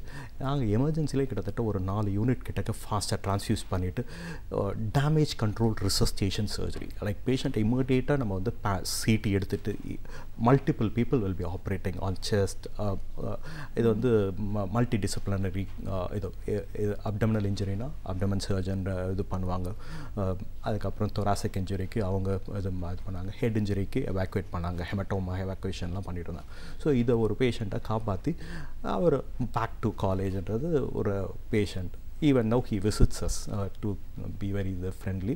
அவர் வந்து இப்போ ஒரு சோஷியல் ரெஸ்பான்சிபிலிட்டியாக எடுத்துக்கிட்டு எல்லாருக்கும் இந்த சிக்னல் எல்லாம் வந்து ஹெல்மெட் போடுங்கன்னு சொல்லி he does it as a job அந்த பையன். ஓகேங்களா, அது ஒரு சேலஞ்சிங்கான பேஷண்ட்டு. ஒரு 30-35 மினிட்ஸில் இவ்வளோ இது பண்ணி ஆப்ரேஷன் தியேட்டருக்கு ஷிஃப்ட் பண்ணோம். அப்புறம் ரெசிஸ்டேட் பண்ணி கிட்டத்தட்ட 20 days ஹாஸ்பிட்டலே இருந்து சர்வைவ் ஆகி வந்தார். இது போல் நம்ம பார்க்கும்போது நமக்கும் ஒரு சந்தோஷம் இருக்குது. நிச்சயமாக. இப்போது திடீர்னு ஒரு பேஷண்ட் ஒரு எமர்ஜென்சி நீங்கள் வராங்க, அந்த பேஷண்ட்டோட கேஸ் ஹிஸ்ட்ரியே நம்மளுக்கு தெரியலன்ற ஒரு கண்டிஷனில் எமர்ஜென்சி நீட் இருக்கு, but there might be some challenges. சில பேஷண்ட் வந்து அன்னோன் பேஷண்ட்ஸ்னு வருவாங்க, யாருமே இருக்க மாட்டாங்க. ஈவன் விபத்துலேயோ ஆகட்டும், இல்லை மயக்கடிச்சு விழுந்திருக்கலாம், எது அது அன்னோன் பேஷண்ட்டில் வந்து நம்ம டீல் பண்ணும்போது நமக்கு கொஞ்சம் கஷ்டமாக தான் இருக்கும். ஏன்னா அவங்களுக்கு டயபெட்டிக் ஸ்டேட்டஸ் தெரியாது, ஹைப்பர்டென்சிவ் ஸ்டேட்டஸ் தெரியாது. நம்ம இருக்கிற வைட்டல்ஸ் வச்சு நம்ம ட்ரீட் பண்ணுவோம். We will arrive at diagnosis within 20 minutes. We will arrive at diagnosis என்ன possible condition இருக்குண்டு. So அது வந்து it's a challenging please, but we are doing it in a better way. அதே போல் இந்த ஸ்ட்ரோக், சில patient வந்து நீங்கள் நடந்து போயிட்டு இருக்கும்போது ஃபேஷியல் ட்விச்சிங் ஆர் பேச முடியாமல் வார்த்தைகள் தடுமாறுது, இல்லை ஒரு கை கால் வராமல் இருக்கிறது, நினைவு தப்பி போகிறது, இதெல்லாம் வந்து ஸ்ட்ரோக்குக்கான சிம்டம்ஸ். அந்த பேஷண்ட்டையும் நம்ம வித்தின் த விண்டோ பீரியட் 4 ஹவர்ஸ்க்குள்ளே கொண்டு வந்தோம்னா சில ஆக்டிலைஸ் அந்த மெடிசன்லாம் கொடுத்து, இல்லை மெக்கானிக்கல் த்ரோம்பெக்டமி இதெல்லாம் பண்ணி பேஷண்ட்டை வித்தின் ஒரு 2-3 டேஸில் நடந்து போகிற அளவுக்கு பண்ண முடியும். அந்த போல் அட்வான்ஸ்மெண்ட்ஸ் இப்போ இருக்குது. முன்னாடிலாம் அந்த பக்கவாதம் வந்த பேஷண்ட்ஸ் நிறைய பேர் நீங்கள் பார்த்தீங்கன்னா பெட் ரிடனாக இருப்பாங்க. அந்த விண்டோ பீரியட்லாம் தாண்டி வந்து பக்கவாதம் வந்தவங்க பெட் ரிடனாக தான் இருப்பாங்க. இப்போ அது போல் கண்டிஷன் கிடையாது. Patients are walking out within 2-3 days. இப்போது ஜென்ரல் பப்ளிக்கு நம்ம சில இன்ஃபர்மேஷன்ஸ் கொடுக்கணும்னு வச்சுக்கோங்களேன். ஒரு எமர்ஜென்சி சிச்சுவேஷனில் அவங்க ரியாக்ட் பண்ணணுன்னா நிறைய எமர்ஜென்சி இருக்குது. நம்ம ஆக்சிடென்ட்ஸ் ஃபஸ்ட் எடுத்துக்கலாம். நீங்கள் ஏற்கனவே சொன்னீங்க க்ரௌட் இருக்குது, இதை கொடுக்குறாங்க அப்படின்னு. ஒரு ஆக்சிடென்ட் நடந்தபோது அங்கே இருக்கிற பப்ளிக் எப்படி ரியாக்ட் பண்ணணும்? பப்ளிக் வந்து சீன் சேஃப்டின்னு சொல்லுவாங்க எங்களுக்கு நடக்கிறதுலே. அந்த ஒரு பேஷண்ட்டு ரோட்டில் அடிபட்டுறவர் சர்வைக்கல் ப்ரொடெக்ஷன் கை 2த்தையும் கீழே கொடுத்து, சில பேர் வந்து கையை 2 பேர் பிடிச்சிப்பாங்க, காலை 2 பேர் பிடிச்சிப்பாங்க, அப்படியே தூக்கி ரோட்டில் ஓரமாக வச்சுருவாங்க. அதனால் வந்து நம்ம ஸ்பைனல் இன்ஜுரி இல்லைன்னா சர்வைக்கல் ஸ்பைன் இன்ஜுரி தான் நம்ம வந்து உண்டாக்குறோம் அந்த பேஷண்ட்டுக்கு அப்படி தூக்கி பண்ணுறதுனால. இது வந்து நம்ம வந்து ஈவன் நிறைய போலீஸ் ட்ரைனிங்லாம் நாங்கள் நிறைய பண்ணுவோம். போலீஸ் பீப்புள், இந்த கான்ஸ்டபிள்ஸ், அப்புறம் இந்த டிராஃபிக் இன்ஸ்பெக்டர்ஸ், அவங்களுக்குலாம் ட்ரைனிங் நிறைய கொடுப்போம். சர்வைக்கல் ப்ரொடெக்ஷன் அந்த கையை வச்சு கீழே தலை கீழே கையை இது சப்போர்ட் பண்ணிவிட்டு, ஸ்பைனுக்கு சப்போர்ட் பண்ணிவிட்டு, தலையை சப்போர்ட் பண்ணி கொண்டு வந்து ஓரமாக வச்சுட்டு கால் ஃபார் 108. சில பேஷண்ட் வந்து விபத்தில் இருக்கிறவங்க இந்த வாந்தி எடுப்பாங்க. வாந்தி எடுத்தாங்கன்னா அது வந்து ஹெட் இன்ஜுரி, சிவியர் ஹெட் இன்ஜுரிக்கான சைன். அந்த பேஷண்ட்ஸுக்கெல்லாம் நம்ம வந்து இந்த லெஃப்ட் லேட்ரல் பொசிஷன் சொல்லுவோம். ஒரு கழிச்சு படுக்க வச்சுட்டு பேஷண்ட் இல்லைன்னா வாந்தி எடுத்தாலும் அவங்க வந்து வாந்தி வெளியே தான் விழும், ஆஸ்பிரேட் ஆகாது, உள்ளே போகாது. அதே போல் அவங்களுக்கு வந்து இந்த கழுத்தை கொஞ்சம் தூக்கி வச்சோம்னா இதனோட காற்று சுவாசம் கரெக்டாக போகும். புரியுதுங்களா? அது பண்ணும். நிறைய பேர் க்ரௌட் அப் பண்ணிவிட்டு ஏற்கனவே அவங்களுக்கு வந்து ஹெட் இன்ஜுரி, அதனால் ஆக்சிஜன் லெவல் கம்மியாகும். இதில் வந்து நம்ம வந்து க்ரௌட் அப் பண்ணிக்கிட்டு இது பண்ணுறதுல வந்து ஆக்சிஜன் அவங்களுக்கு போகிறதும் காற்று போகிறதும் கம்மியாயிடுது. இது போல் லெஃப்ட் ஒரு கிழிச்சு படிக்க வச்சுட்டு தலையை தூக்கி வச்சோம்னா அவங்களே சுவாசம் விடுறப்போ 108 கால் பண்ணுங்கள், இல்லைன்னா எனி எமர்ஜென்சி நம்பர்ஸ் கால் பண்ணால் அவங்க they will come and take care. இது வந்து ஒரு 5-6 பேர் பண்ணால் ஹெல்ப் ஓகே. இதில் வரவங்கெல்லாம் நிறுத்தி பண்ணிகிட்டு இருக்கிறாங்க. ஓகேங்களா? அதனால் வர ஆம்புலன்ஸே ஒரு 10 நிமிஷம் லேட் ஆகிடுது. அந்த இடத்துக்கு வந்தாலும் அந்த விபத்து பக்கம் வரத்துக்கு ஒரு 10 நிமிஷம் ஆகிடுது. அதை நம்ம தவிர்க்கணும். அதுதான் எனக்கு தெரிஞ்ச ஒரு நிறைய இடத்துல பார்த்த அனுபவம். இப்போது ஹெட் இன்ஜுரி, ஒரு பிளட் அந்த மாதிரி எந்த சைனுமே இல்லாமல் ஏதாவது ஒரு கண்டிஷன்ஸ் வரலாம், திடீர்னு மயங்கி கீழே விழுற மாதிரி, இந்த மாதிரியான ஒரு பேஷண்ட்ஸ் அதுதான் அது வந்து ஸ்ட்ரோக்காக இருக்கலாம், இல்லைன்னா பேஷண்ட்டுக்கு சுகர் லெவல் கம்மியாக இருக்கலாம், இல்லை ஹார்ட் ப்ராப்ளம் வந்து கிடினஸ் வந்து விழுந்திருக்கலாம். இது போல் இருக்கவங்களுக்கு வந்து நீங்கள் வந்து இது இந்த ஒரு சைடாக படுக்க வச்சுட்டு அவங்களுக்கு ஆக்சிஜன், அதை நல்லா காற்று போகிறபடி சூழ்நிலையை உண்டாக்க கொடுத்தாவே போகும். இதை தவிர தண்ணி கொடுக்கறது, சோடா கொடுக்கறது இதெல்லாம் தேவையே இல்லை. எனி டைம் இப்போது அவங்களோட அந்த 108 வித்தின் 10 to 15 minutes வர்றபடி அவங்களோட நெட்வொர்க் இருக்குது. they are wonderfully doing it. So within 10 to 15 minutes அவங்க ரீச் ஆகிடுவாங்க. நியரஸ்ட் எமர்ஜென்சி டிபார்ட்மெண்ட் போகிறது தான் பெஸ்ட். ஓகே. ஒரு எமர்ஜென்சி யூனிட் அப்படின்னு நம்ம சொல்லும்போது அங்கே எத்தனை பேர் இருப்பாங்க, என்ன டாக்டர்ஸ் இது யாரெல்லாம் இருப்பாங்க? ஒரு டிபார்ட்மெண்ட்டுன்னு நீங்கள் எடுத்துக்கிட்டிங்கன்னா மினிமம் 2 எமர்ஜென்சி டாக்டர்ஸ் இருப்பாங்க. ஒரு சின்ன டிபார்ட்மெண்ட், ஒரு 5 bedded எமர்ஜென்சி டிபார்ட்மெண்ட் எடுத்துக்கிட்டிங்கன்னாவே 2 doctors, emergency train doctors each shift இருப்பாங்க. அது இல்லாமல் ஒரு பெட்டுக்கும் ஒரு நர்சிங் இருப்பாங்க. இது இல்லாமல் பேராமெடிக்ஸ், ஒருத்தங்க வந்து ஜென்ரல் பேராமெடிக் இருப்பாங்க, ஒருத்தங்க பேஷண்ட்டை ரிசீவ் பண்ணுறதுக்கு இருப்பாங்க, ஒருத்தங்க ட்ராச் பண்ணுறதுக்கு இருப்பாங்க. 3 பேராமெடிக், 2 டாக்டர், ஒவ்வொரு பெட்டுக்கும் ஒவ்வொரு நர்ஸ் இருப்பாங்க. இது இல்லாமல் ஆப்ரேஷனல் மேனேஜர்ஸ் அப்படின்னு இருப்பாங்க. அவங்களோட இது வந்து பேஷண்ட் ஹிஸ்ட்ரியை கலெக்ட் பண்ணுறது, எப்படியோ இது பண்ணுறது, அடுத்த ஃபெசிலிட்டி, அடுத்தது சிடி ஸ்கேன் பிளாக் பண்ணுறது. ஏன்னா சிடி ஸ்கேன் இல்லை எம்ஆர்ஐ எல்லாம் தொடர்ந்து போயிட்டே இருக்கும் ரொட்டீனில். நம்ம எமர்ஜென்சி அலர்ட் கொடுத்த உடனே இது பண்ணுவாங்க. சில ஹாஸ்பிட்டலில், எங்கள் ஹாஸ்பிட்டல்லாம் இது போல் ஒரு எமர்ஜென்சி, ஒரு ஹெட் இன்ஜுரி ஒரு பேஷண்ட் வந்துச்சுனாவே, சிவியர் ஹெட் இன்ஜுரினாவே கோட் ட்ராமான்னு ஒன்று கொடுப்போம். கோட் ட்ராமான்னு அலர்ட் பண்ணாவே இருக்கிற முக்கியமான சர்ஜன்ஸ் அவங்களுக்கு மெசேஜஸும் போகும். அதே போல் கோட் இதுலேயும் கொடுப்பாங்க, பப்ளிக் அனௌன்ஸ்மெண்ட் சிஸ்டம்லேயும் கொடுப்பாங்க ஹாஸ்பிட்டலில். So any surgeon who is free he will attend to the emergency. எமர்ஜென்சிக்கு வந்துட்டு emergency doctor will resuscitate fluid, blood, அவரை ஸ்டெபிலைஸ் பண்ணுறது, அட்வான்ஸ் ஏர்வே போடுறது, சர்வைக்கல் ப்ரொடெக்ஷன் கொடுக்கறது. அதுக்கப்புறம் சப்போஸ் பெல்விக், அதாவது இந்த இடுப்பு எலும்பு உடஞ்சி வரவங்களுக்கு நம்ம வந்து பெல்விக் பைண்டர்லாம் போட்டு ஏன்னா மறுபடியும் ப்ளீட் ஆகிட்டே இருக்கும், அவங்கள காப்பாற்றுறது. அதுக்கப்புறம் ஸ்கேனுக்கு ஷிப் பண்ணுறது இது இருக்குது. ஸோ இன் கேஸ் ஆஃப் சில பேர் வந்து கர்ப்பிணி பெண்களும் அடிபட்டு வந்துடுவாங்க, அடிபட்டு எமர்ஜென்சியில் வருவாங்க ஆக்சிடெண்ட்டில். அப்போ வந்து நம்ம ஃபீட்டல் மூமெண்ட்ஸ் எப்படி இருக்குது, ஃபீட்டல் ரெசிஸ்டேஷன் எப்படி இருக்குது, அப்போ வந்து நம்ம வந்து இன்னும் அட்வான்ஸாக ரெசிஸ்டே பண்ணோம். ஏன்னா 2 உயிரை காப்பாற்ற வேண்டிய நிலைமையில் இருக்கும். அதனால் ரெசிஸ்டேஷன் இஸ் வெரி அக்ரெசிவ் தேர்.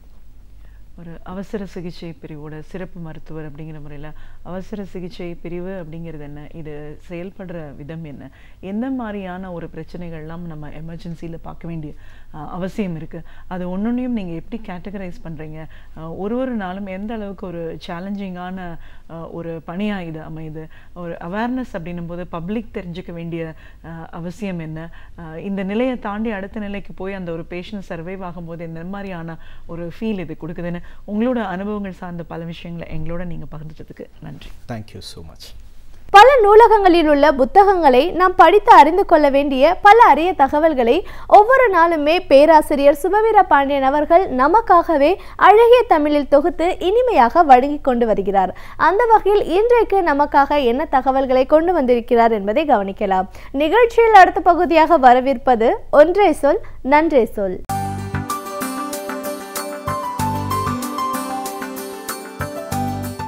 அனைவருக்கும் என் அன்பு வணக்கம்.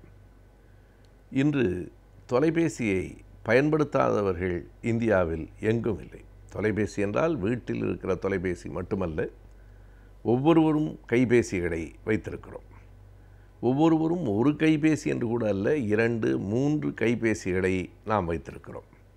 இந்த அளவுக்கு இன்றைக்கு இந்த தொலைபேசிகளினுடைய பயன்பாடு உலகம் முழுவதும், இந்தியாவில், தமிழகத்தில் இருக்கிற கிராமங்களில் கூட இந்த தொலைபேசிகளினுடைய பயன்பாடு என்பதை விட ஒரு மிகப்பெரிய ஆதிக்கத்தை இன்று நம்மால் பார்க்க முடிகிறது. இந்த அளவிற்கு தொலைபேசிகளினுடைய பயன்பாடு வளர்ந்திருக்கிற காலகட்டத்தில் நாம் எண்ணி பார்க்கலாம். இந்த தொலைபேசிகள் புழக்கத்திற்கு வந்து எவ்வளவு நாளாகின்றன?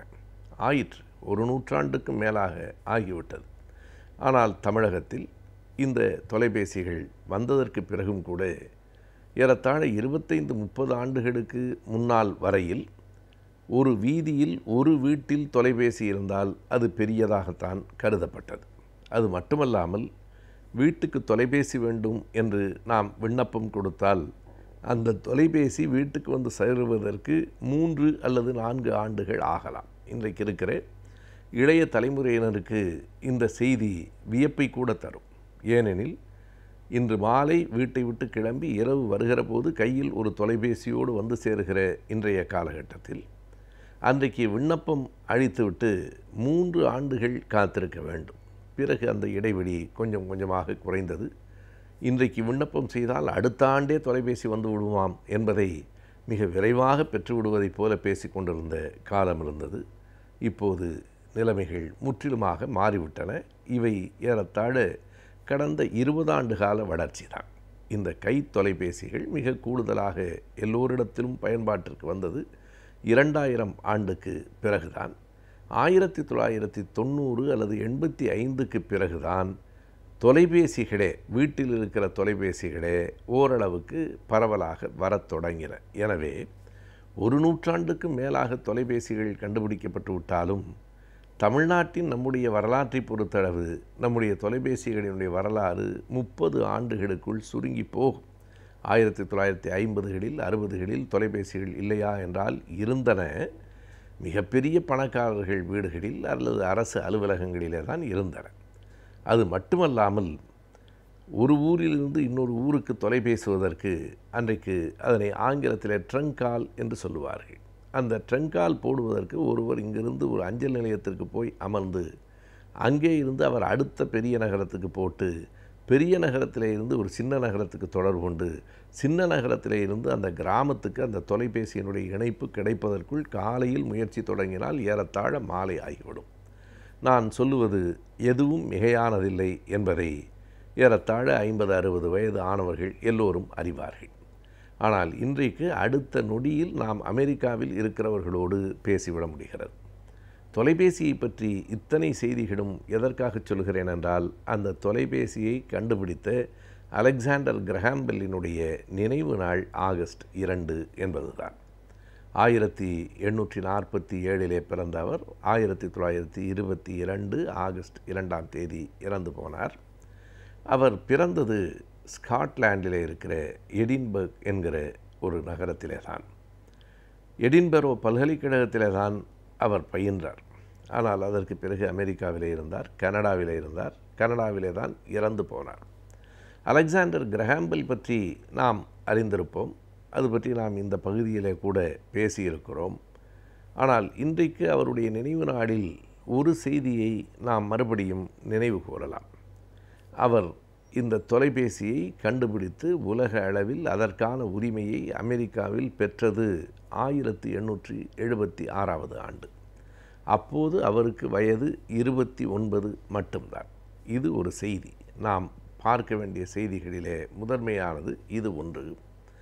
1876 அதனை கண்டுபிடித்த அவர் அதற்கு பிறகும் 40 ஆண்டுகள் உயிரோடு இருந்தார். அந்த 40 ஆண்டுகளிலேயும் தொடர்ந்து அவர் வேறு வேறு துறைகளில் பல்வேறு கண்டுபிடிப்புகளை கண்டுபிடித்து கொண்டே இருந்தார். தொலைபேசி அளவுக்கு அவருடைய வேறு துறை கண்டுபிடிப்புகள் பெரிய புகழ் பெறவில்லை என்றாலும் அந்த கண்டுபிடிப்புகளை குறைத்து நாம் மதிப்பிட்டு விட முடியாது. ஆப்டிக்கல் டெலிகம்யூனிகேஷன் துறைகளிலேயும் ஏரோநாட்டிக்ஸ் துறையிலும் அவருடைய கண்டுபிடிப்புகள் மிக விரிவானவை என்று கூறுகின்றனர். 1876 29 வயதில் ஒருவரால் உலகத்தில் ஒரு பெரிய அதிசயம் என்று இன்றைக்கும் கருதத்தக்க ஒரு கருவியை கண்டுபிடிக்க முடிந்திருக்கிறது என்பதே பெரிய வியப்பு. ஏனென்றால் ஒரு 30 வயது என்பது ஆராய்ச்சியை தொடங்குவதற்கான வயதாக கூட நம் நாடு உட்பட பல நாடுகளில் இன்னமும் கருதப்படவில்லை. 25-30 வயது இளைஞர்கள்தான் ஆய்வை தொடங்குகிறார்கள். நாம் பார்க்கலாம், மிகப்பெரிய விருதுகளை பெறுகிற விஞ்ஞானிகள் எல்லோரும் 60 வயது 70 வயதை கடந்தவர்களாக இருக்கிறார்கள். நாம் பார்க்கிற விஞ்ஞானிகளின் படங்களில் எந்த படமும் ஒரு இளைஞனின் படமாக இல்லை. எங்கோ ஒரு விதிவிலக்காக வில்லியம் லாரன்ஸ் பிரேக் போன்றவர்கள் 25 வயதிலே அவர் நோபல் பரிசு பெற்றார். இப்படி விதிவிலக்காகத்தான் இருக்கிறார்களே தவிர மிக பெரும்பான்மையாக 70 வயதை தாண்டியவர்களால் தான் அந்த பரிசுகளை பெற முடிகிறது. ஆனால் இவருடைய வரலாற்றை படிக்கிற போது 29 வயதில் அப்படிப்பட்ட ஒன்றை கண்டுபிடித்து இன்றைக்கு வரைக்கும் உலக பயன்பாட்டில் அதனுடைய வடிவங்கள் மாறிக்கொண்டே போகின்றன. அதனுடைய அடிப்படை ஒன்றுதான். கிரஹாம் பெல் கண்டுபிடித்த அந்த அடித்தளத்திலிருந்து தான் அடுத்தடுத்ததாக பல்வேறு விதமான மாற்றங்கள் வருகின்றன. மார்க்கோனி கண்டுபிடித்த வானொலி என்கிற அடிப்படையிலே இருந்து எத்தனையோ மாற்றங்கள் வந்து சேர்ந்தன. அதற்கு பிறகு ஒரு காலத்தில் டிரான்சிஸ்டர் என்பதே மிகப்பெரியதாக கருதப்பட்டு சின்ன அளவில் வானொலி இருக்கிறது என்பதை அதிசயமாக ஒருவருக்கொருவர் பார்த்து கொண்ட காலங்கள் எல்லாம் வந்தன. அதுபோல கிரஹாம் பெல்லினுடைய கண்டுபிடிப்பு ஏறத்தாழ 150 ஆண்டுகள் இன்றைக்கு ஆகிவிட்டன. 140 ஆண்டுகளுக்கு பிறகும் பல்வேறு வளர்ச்சிகளை பெற்றிருக்கிறது. இன்றைக்கும் அதன் பயன்பாட்டை யாராலும் தவிர்க்க முடியாது என்கிற நிலை இருக்கிறது.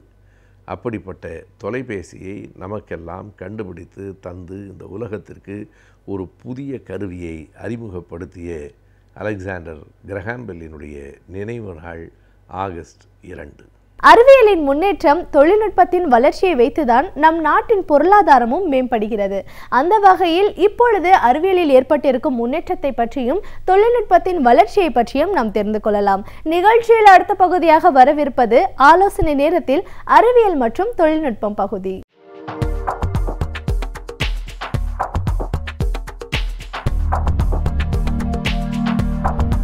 கலைஞர் தொலைக்காட்சி நேயர்களுக்கு என்னுடைய காலை வணக்கம்.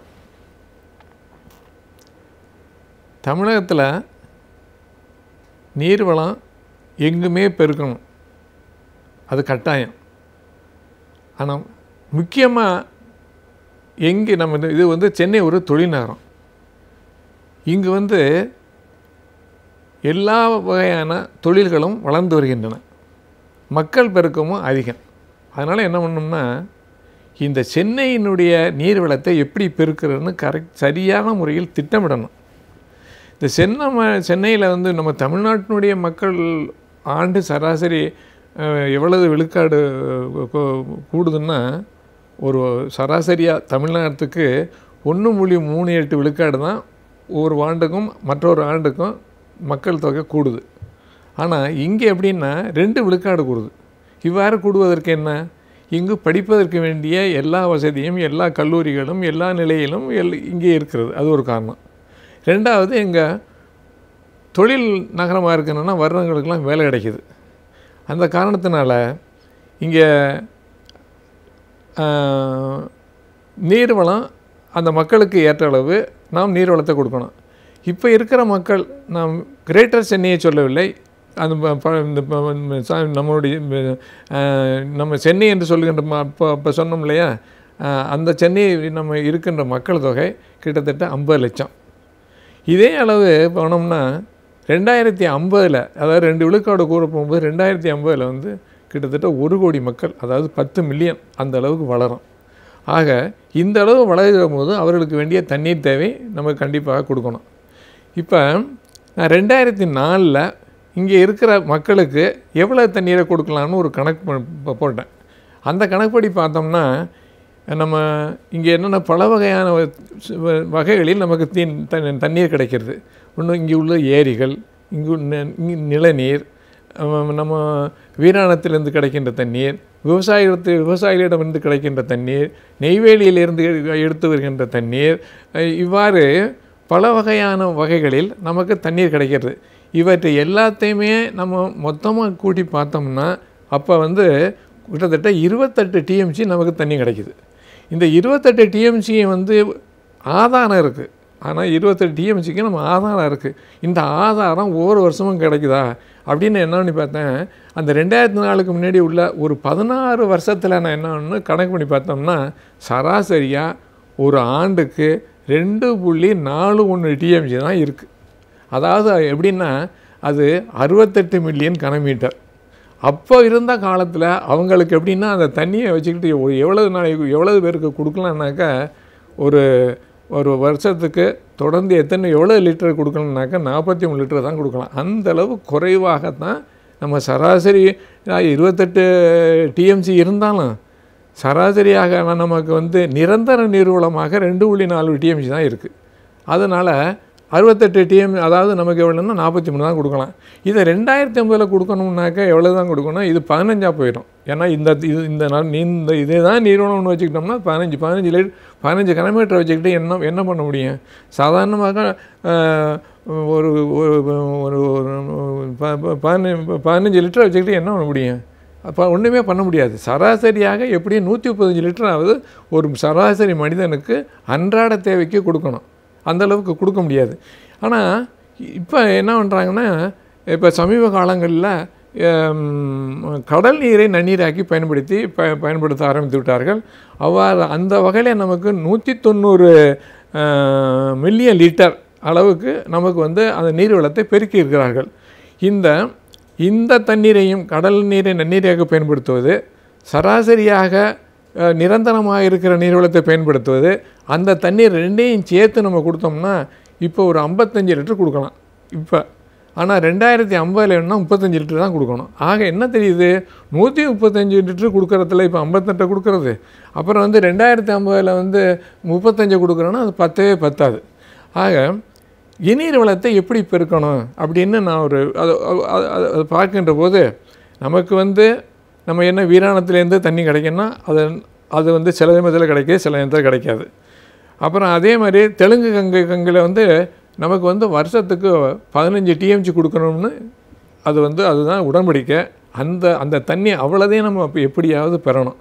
அப்புறம் நிலநீர் வளத்தில் நிலநீர் குறைஞ்சி போச்சுன்னா அங்கே நிலநீர் செறிவை செய்யணும். நிலநீர் செய்து அது எவ்வளவு நமக்கு கிடைக்கணுமோ அந்த அளவுக்கு செறிவை செய்து அந்த தண்ணீரை அந்த அளவுக்கு நம்ம நமக்கு வேண்டிய அளவுக்கு நம்ம அந்த நிலநீர் செறிவை செய்து நாம் அந்த தண்ணீர் வளத்தை கூட்டணும். அப்புறம் அதுக்கடுத்து சொன்னோம்னா இப்போ கழிவு நீர் இருக்கு இல்லையா, அதை நம்ம கணக்கில் எதுலேயுமே எடுத்துக்கிறதே கிடையாது. கழிவு நீரும் ஒரு நீர் வளம் தான். அதை நன்னீராக்கி பயன்படுத்தினா இப்போ சில நாடுகளில் சிங்கப்பூர் இருக்குது, நமக்கு அருகில் இருக்குன்னா அந்த நாட்டிலெல்லாம் தண்ணியை குடிக்கிற அளவுக்கு அதை பயன்படுத்திடுறாங்க. நம்ம குடிக்க வேண்டாம், மற்ற பயன்பாடுகளுக்கு குளிக்கிறதுக்கு இதுக்கெல்லாம் இல்லாமல் கழிவறைகளுக்கு பயன்படுத்துறது, அந்த மாதிரி தண்ணியை பயன்படுத்தணும். அதனால் அந்த தண்ணியை நம்ம பயன்படுத்துறதுக்கு நம்ம பயன்படுத்தணும். ஆக அப்புறம் விவசாயிகிட்ட கிடைக்கிற நீர், நெய்வேலியில் கிடைக்கிற நீர், அந்த தண்ணீரெல்லாம் நமக்கு அப்போ எல்லாம் சேர்த்து பார்த்தோம்னா எவ்வளவு வரணும்னா 56 டிஎம்சி அளவு நீரளவை இங்கு பெருப்பதற்கு வாய்ப்பு இருக்கிறது. இந்த 56 டிஎம்சியை ஒரு நாளைக்கு எவ்வளவு அதை பெருகி வகுக்கணும்னா கிட்டத்தட்ட 4300 மில்லியன் லிட்டர். இப்போ 4300 மில்லியன் லிட்டரை இப்போ இருக்கிற 50 லட்சம் மக்களோட பகிர்ந்துக்கிட்டாக்கா எவ்வளோ பகிர்ந்துக்கலாம்? 800 லிட்டர் ஒரு நாளைக்கு கொடுக்கலாம். ஆனால் 2050 கிட்டத்தட்ட 400 லிட்டர் கொடுக்கலாம். 135க்கு 800 கொடுக்கறது, 400 கொடுக்குறது பெரிய செய்தி. ஆனால் நீங்கள் இதுக்கு என்ன நினைக்கணும்னா, எப்படி பண்ண முடியும்? பண்ணலாம், ஏன் பண்ண முடியாது? இதுக்கெல்லாம் அந்தளவுக்கு ஆக்கமும் ஊக்கமும் ஒரு தொலைநோக்கு பார்வையும் இதை கண்ணும் கருத்துமாக செய்யணும். நான் ஒரே ஒரு செய்தியை சொல்ல ஆசைப்படுகிறேன். ஆந்திராவில் போன வருஷம் இதே சமயத்தில் 140 கிலோமீட்டர் 147 கிலோமீட்டர் 4 நதிகளை 8 மாதத்தில் ஆந்திராவுடைய சீஃப் மினிஸ்டர் அந்த நதிகளை, அதாவது கோதாவரி, கிருஷ்ணா, பெண்ணார், இந்த நதிகள் இந்த நர்மதை, இந்த நதிகளையெல்லாம் என்ன பண்ணார்? இணைச்சிட்டார். அவர் இணைச்சதில் என்ன பண்ணால் 17 லட்சம் ஹெக்டேருக்கு நிலத்துக்கு பாசனத்துக்காகவும் அங்கே உள்ள மக்களுக்கெல்லாம் குடி தண்ணீர், குளிப்பறதுக்கு எல்லாத்துக்கும் தண்ணீர் வளர்த்த ஒரு 8 மாதத்தில் செய்யும்போது ஏன் நம்ம செய்ய முடியாதா? நம்ம அந்தளவு செய்யணும். அதுக்கெல்லாம் ஆக்கம் ஊக்கமும் நம்ம அதில் இது பண்ணோம். அப்புறம் இங்கே என்னென்னா, இப்போ 2015 பெருமழை பெய்தது. அதே மாதிரி 2005 பெருமழை பெய்தது. 2005 பெய்த மழையில் 25 டிஎம்சியை நம்ம கடலில் விட்டோம். அது 3 ஆண்டுக்கு போதும். 2015 எவ்வளோ தண்ணீரை கடலில் விட்டுருக்கோம்? கிட்டத்தட்ட 75 டிஎம்சி. அது 9 ஆண்டுகளுக்கு போகும். ஆக இந்த மழையெல்லாம் நம்ம எப்பப்பெல்லாம் இதெல்லாம் இதையெல்லாம் நம்ம சேகரிக்கணும்னா இப்போ நீரின் கொள்ளளவுலாம், அந்த கொள்ளளவுலாம் இப்போ 10 வைங்களேன், அதை அகலப்படுத்தணும். அப்புறம் அதுக்கடுத்து அந்த கரையை ஒசத்தணும். அப்படின்னா ஒரு 3-4 டிஎம்சியை தேக்கலாம். அல்லது பெரிய அளவுக்கு 4 டிஎம்சி 5 டிஎம்சி தேக்க முடியாட்டினாலும் அந்த அளவுக்கு உள்ள நீர்நிலைகள் அமைக்கிறதுக்கு இடம் கிடையாது. அப்படின்னா அரை டிஎம்சி, 1/4 டிஎம்சி, 1 டிஎம்சி அந்த மாதிரி ஒரு 7-10 டிஎம்சியை இங்கே அமைக்க முடியும்னா பண்ணலாம். சில சமயங்கள் என்ன ஒன்றுன்னா, உங்களுக்கு வெள்ளாறு நமக்கு பக்கத்திலே இருக்குது. அந்த வெள்ளாறு வந்து என்னென்னா 10 வருஷத்துக்கு 20 வருஷத்துக்கு வெள்ளம் போகுது. அந்த தண்ணீரை சென்றாண்டு இப்போ 2015 அதில் வந்து ஒரு நாளில் 2 அதாவது கிட்டத்தட்ட 2.5 டிஎம்சி தண்ணி போயிருக்கு. அது நமக்கு வந்து 6 மாதத்துக்கு போதும் சென்னைக்கு. அப்புறம் நமக்கு அடையாறில் மட்டும் ஒரு 2015 ஒரு நாளில் போன தண்ணி 1,00,000 கியூசெக்ஸு. அந்த 1,00,000 கியூசெக்ஸ் அதாவது ஒரு நிமிடத்துக்கு அவ்வளவு கன அடி. அதை நம்ம தேக்கணும்னா கிட்டத்தட்ட 8 டிஎம்சி 9 டிஎம்சி அது ஒரு வருஷத்துக்கே போதும். இந்த தண்ணியெல்லாம் இங்கே தேக்கிறதுக்கு வாய்ப்பு இல்லைன்னு வைங்களேன். நமக்கு வந்து பக்கத்தில் இருக்க தென் மாவட்டங்கள் காஞ்சிபுரம், செங்கல்பட்டு இங்கே என்ன ஆகணும்னா ஒரு 10-20 டிஎம்சி தேக்கிற அளவுக்கு சின்ன சின்ன ஏரியா பெரிய பெரிய நீர்நிலைகளை அமைச்சு அங்கே கொண்டு போய் அதை தேக்கி வைக்கணும். அதாவது வீராணம் பைப்புக்கு வீராணம் குழாய்க்கு மேற்க அதை நம்ம என்ன பண்ணலாம், நமக்கு தென்னைக்கு வேணும்னு வைங்களேன், அந்த வேண்டிய சமயத்தை அந்த தண்ணீரை நம்ம அங்கேருந்து திரும்ப பெற்றுக்கலாம். இல்லை நிறைய தண்ணி இருக்குது அப்படின்னாக்கா அது அங்கேயே இருக்கலாம், அங்கேயே பயன்படுத்தலாம். அல்லது அடுத்த வருஷத்துக்கு நம்ம ரிசர்வ் பண்ணிக்கலாம். இன்னொன்று என்னென்னா, இங்கே தண்ணிக்கு நம்ம நிலநீரை கொடுக்குறது வந்து மீஞ்சூர், பஞ்சட்டி, தாமிரபாகெல்லாம் கொடுக்குது. அந்த இதெல்லாம் இங்கே வந்தோன்னா மீஞ்சூர் வந்து இப்போ வந்து கடல் நீரால் அதனோட உவர்நீராக போச்சு. அதனால் அதை எப்படி நீக்கணும்னா அங்கே வந்து செயற்கை நிலநீரை செய்து நமக்கு அந்த தண்ணீரை திருப்பி நம்ம செயற்கை நீர் செய்தாக்கா கொஞ்சம் கொஞ்சமாக செயற்கை நீர்னா கடல் நீரை அப்புறப்படுத்தலாம். கிட்டத்தட்ட இப்போ 20 கிலோமீட்டர் வந்துருச்சு. இன்னும் ஒரு 10 வருஷம் போனால் இன்னும் 20-30னா மீஞ்சூர் மட்டுமில்ல பஞ்சட்டி, தாமரப்பாக்கம் எல்லாத்தையுமே அந்த கடல் நீர் வந்து அங்கே உள்ள நிலநீரை ஊராக்கி விடும். அதனால் ஒரு தொலைநோக்கு பார்வையுடன் சென்னை மாநகரத்துக்கு எந்த வழிகளை பின்பற்ற முடியுமோ அந்த வழிகளில் ஒரு 10 ஒரு 5 ஒரு 6 ஆண்டுகளில் நம்ம பண்ணணும். ஆனால் இதையெல்லாம் சில சமயங்களில் நமக்கு தண்ணியே எல்லாம் எவ்வளோ தான் பண்ணாலும் சமயத்தில் ரொம்ப சிரமம் இருக்கும். அதுக்கு ஒரே ஒரு மாற்று வந்து கடல் நீரை நன்னீரைக்கு பயன்படுத்துகிறோம். இப்போ 1190 எம்எல்டி நம்ம மில்லியன் லிட்டர் பண்ணுறத 500 பண்ணணும், அல்ல 1000 பண்ணிட்டோம்னு வைங்களேன்.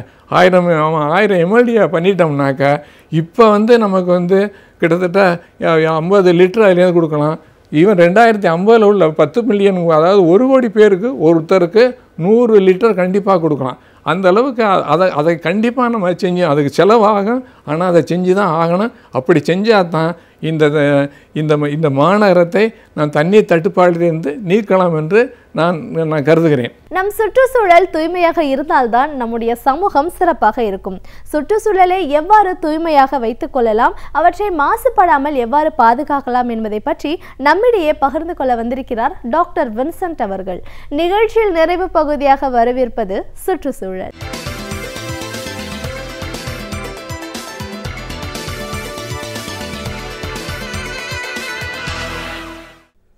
சுற்றுச்சூழலில் பலவிதமான நம்மை ஒட்டி உள்ள சில தாக்கங்கள் நமக்கு எப்பொழுதுமே இருந்து கொண்டிருக்கும். அது நம்மை சுற்றி இருக்கிற நீராக இருக்கலாம், நிலமாக இருக்கலாம். ஒவ்வொன்றுக்கும் ஒவ்வொரு வகையான ஒரு தாக்கம் நம்மிடமே இருக்க வாய்ப்பு அதிகமாகவே இருக்கிறது. அதிலும் குறிப்பாக நகரங்களில் நாம் அதிகமான இடத்தில் இப்பொழுது சில முயற்சி நடைபெற்று கொண்டு வருகிறது. அதாவது புல்வெளிகளை அதிகமாக்குற ஒரு முயற்சி இப்பொழுது அதிகமாகிக் கொண்டிருக்கிறது. அது பொதுவாக நட்சத்திர ஓட்டல்களாக இருக்கலாம், அல்லது பெரிய கட்டிடங்களை உருவாக்கி அதை ஒட்டி இருக்கிற அந்த புல்வெளியாக இருக்கலாம். ஆனால் சுற்றுச்சூழலில் அதுவும் குறிப்பாக நகரத்தில் அதனுடைய பயன்பாடு அதிகமாக இருப்பதாக இப்பொழுது நமக்கு அறிவியல் ரீதியாக பல தகவல்கள் கிடைக்கின்றது. பொதுவாகவே இந்த புல்வெளிகளை உருவாக்குவது என்பது அழகுக்கு, அந்த இடத்தை அழகுபடுத்துவதற்கு என்று நாம் நினைப்பதற்கு வாய்ப்பு அதிகமாகத்தான் இருக்கிறது. ஏனென்றால் ஒரு இடத்தை அழகாக வைத்து கொள்வதற்கு புல்வெளிகளை உருவாக்கிவிட வேண்டும். அதன் மூலம் வந்து பார்ப்பவர்களுக்கு அது மகிழ்ச்சி அளிப்பதாக இருக்கும், அல்லது ரம்மியமாக ஒரு சூழலை உருவாக்கும் என்று நாம் நினைப்பது உண்டு. ஆனால் அதனுடைய பயன்பாடை நினைத்து பார்க்கிற பொழுது எந்த அளவிற்கு அது ஒரு பெரிய நன்மையை நமக்கு செய்து கொண்டிருக்கிறது என்பதை நாம் சற்று தெரிந்து கொள்வது நல்லது என்று நான் நினைக்கிறேன். பொதுவாக புல்வெளிகள் இருக்கிற இடங்களில் அதனுடைய பயன்பாடு எந்தவாக இருக்கிறது என்று ஒரு கணக்கு சொல்லியிருக்கிறார்கள். கிட்டத்தட்ட 2500 ஸ்கொயர் ஃபீட் அளவிற்கு ஒரு இடம் இருக்கிறது என்று வைத்துக்கொள்வோம். அத்தகைய புல்வெளி எந்த அளவிற்கு நமக்கு பயன் உள்ளதாக இருக்கிறது என்று கேட்டால், நம்மை சுற்றி இருக்கிற அந்த இடத்தில் ஒரு 4 நபர்கள் சுவாசிக்கக்கூடிய அளவிற்கு சுவாச காற்றை, ஆக்சிஜன் என்று சொல்லப்படுகிற இந்த சுவாச காற்றை அழகாக கொடுக்கிறது என்று ஒரு கணிப்பு இப்பொழுது இருக்கிறது. அது கிட்டத்தட்ட ஒரு 2500 ஸ்கொயர் ஃபீட் இடம் அந்த அளவிற்கு ஒரு நன்மை தரக்கூடியதாக இருக்கிறது. அதுபோன்று கிட்டத்தட்ட 300 பவுண்டு அளவிற்கு நாம் வெளியிடுகிற காற்றை, இந்த கார்பன் டை ஆக்சைடு என்று சொல்லுகிறோமே, அதை கிரகித்துக் கொள்கிற ஒரு தன்மை அது இருக்கிறது. இன்னும் என்ன சொல்லுகிறார்கள் என்றால், அதே நாம் பந்து விளையாடுகிறோமே அந்த மாதிரி இடங்களில், கிரவுண்ட் என்று சொல்லப்படுகிற அந்த மைதானங்களில் இருந்து வருகிற ஆக்சிஜனுடைய அளவு கிட்டத்தட்ட 1500 பவுண்ட்ஸ் என்று சொல்லுகிறார்கள். அதுவும் கிட்டத்தட்ட ஒரு 2500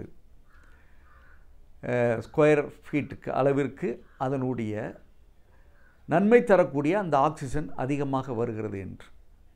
அதுபோன்று கார்பன் டை ஆக்சைடை கிரகித்து கொள்ளுகிற அந்த தன்மையிலும் அதுக்கு ஒரு பெரிய பயன்பாடு இருக்கிறது. இந்த 1 நிகழ்வுகளை வைத்தே பார்க்கிற பொழுது புல்வெளிகள் மரங்களாக இல்லை, செடிகளாக இல்லை, ஆனால் தரையை ஒட்டி வளர்ந்து வருகிற அந்த லேண்ட்ஸ்கேப் என்று சொல்லப்படுகிற அந்த புல்வெளி பெரிய நன்மையை தந்து கொண்டிருக்கிறது என்று நமக்கு இதன் மூலம் நமக்கு தெளிவாகிறது. அதனால்தான் நகரங்களில் புல்வெளிகளை அதிகமாக உருவாக்கி அதன் மூலம் நன்மையை பெற்றுக்கொண்டிருக்கிறோம் என்பது இப்பொழுது தெரிகிறது. அதே மாதிரி கோல்ஃப் கிரவுண்ட் என்று சொல்கிறார்கள். அந்த கோல்ஃப் மைதானத்தில் கிட்டத்தட்ட சில நேரங்களில் நகரங்களில், அது சென்னையில் பார்க்கலாம் அல்லது பெங்களூரில் பார்க்கலாம், இன்னும் சொல்ல வேண்டுமென்றால் ஹைதராபாத் போன்ற இடங்களை எல்லாம் வைத்து பார்க்கிற பொழுது அங்கே கோல்ஃப் மைதானத்தில் ஏற்படுத்தியிருக்கிற அந்த புல்வெளிகளினால் அந்த நகரத்திற்கே ஒரு பெரிய நன்மை ஏற்படுகிறது என்று சொல்கிறார்கள். என்னவென்று கேட்டால், அந்த இடத்தை ஒட்டி இருக்கிற இடத்தினுடைய தட்பவெப்பநிலை மிகவும் சீராக இருக்கிறது என்று சொல்கிறார்கள்.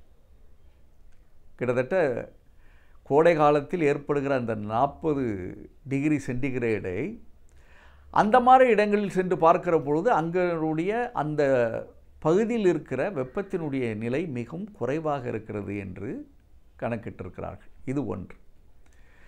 இரண்டாவது, இத்தகைய புல் மைதானங்கள் மழை வருகிற பொழுது தண்ணீரை அழகாக கிரகித்து கொள்கிற ஒரு பயன்பாடு இருக்கிறது.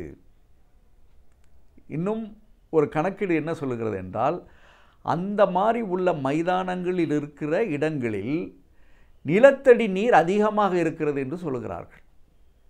ஏனென்றால் ஒரு சாதாரண இடத்தில் மழை நீரை சேகரிக்கிற தன்மை 1 விழுக்காடு இருந்தால், இந்த மாதிரி புல்வெளி பகுதிகளில் கிட்டத்தட்ட 20 மடங்கு அதிகமாக நீரை கிரகித்து கொள்ளுகிற பயன்பாடு இருக்கிறது என்று. ஆனால்தான் இந்த கோல்ஃப் மைதானத்தை ஒட்டி இருக்கிற இடங்களில் எப்பொழுதுமே ஒரு நீர் கசிந்து கொண்டே இருக்கும். அதனுடைய காரணம் என்னவென்று கேட்டால், அந்த மழை நீரை கிரகித்து கொண்டு அதை தன்னிடம் வசப்படுத்தி கொள்ளுகிற அந்த ஒரு சூழலோடு இருப்பதல்லாமல் அதை ஒட்டி இருக்கிற நிலத்தடி நீரை அதிகமாக உருவாக்கி கொள்கிறது. அடுத்து, இந்த மாதிரி ஒரு புல் சமவெளியாக இருக்கிற ஒரு பகுதி அல்லது இந்த லேண்ட்ஸ்கேப் என்று சொல்லப்படுகிற அந்த புல்லை ஒட்டி இருக்கிற பகுதிகளில் பார்க்கிற பொழுது அங்கே என்ன என்று சொல்கிறார்கள் என்றால், இந்த மழைநீர் வடிகால் வாய்க்கால் என்று சொல்கிறார்களே, அதை ஒட்டி இருக்கிற அந்த பகுதியில் இந்த மாதிரி புல்வெளிகள் உருவாகிற பொழுது மழைநீரை கிரகித்து கொள்வதோடு இல்லாமல் அதை சேர்த்து வைக்கக்கூடிய ஒரு முயற்சியை இந்த புல்வெளிகள் செய்து கொண்டிருக்கிறது என்பது மட்டுமில்லாமல், புல்வெளி இருக்கிற இடங்களில் உள்ள மழைநீர் வடிகால் வாய்க்கால்கள் எப்பொழுதுமே தெளிந்த நீரோடையாக இருந்து கொண்டிருப்பதற்கு காரணம் என்னவென்று கேட்டால், அந்த புல்வெளிகள் அந்த நீரை சுத்திகரிக்கிறது மட்டுமல்லாமல், அந்த நீரை எந்த தங்கு தடையில்லாமல் மழைநீர் வடிகால் வாய்க்கால் வழியாக செலுத்துகிற ஒரு முயற்சியில் அது வெற்றி பெறுகிறது என்று சொல்கிறார்கள். இன்னொன்று என்னவென்று கேட்டால், இந்த மாதிரி புல் சமவெளியில் இருக்கிற இடங்களில் ஒரு அழுக்கான தண்ணீர் இருந்தால் கூட அவற்றை சுத்திகரித்து அவற்றை நன்மை தரக்கூடிய தண்ணீராக அது உருவாக்கி விடுகிறது என்பதும் இன்றைக்கு நமக்கு புதிராக இருந்தது. இன்றைக்கு விஞ்ஞானபூர்வமாக நமக்கு பல நன்மைகளை தந்து கொண்டிருக்கிறது என்பதை வைத்து பார்க்கிற பொழுது, நான் ஏற்கனவே குறிப்பிட்டது போல சுற்றுச்சூழலினுடைய ஒவ்வொரு அங்கங்களும் நமக்கு பயனுள்ளதாகத்தான் இருக்கும். எந்த தருணத்திலும் அது நமக்கு தீங்கு தர முடியவே முடியாது. ஏனென்றால் அதனுடைய பயன்கள் அந்த மாதிரியாக இருக்கிறது. அடுத்து இன்று இந்த புல்வெளிகளை பற்றி கேள்விப்படுகிற இன்னொரு விஷயம் என்னென்னு கேட்டால், பொதுவாக புல்வெளிக்கு சென்றாலே ஒரு தனி உற்சாகம் வந்துவிடும் என்று கணக்கிட்டிருக்கிறார்கள்.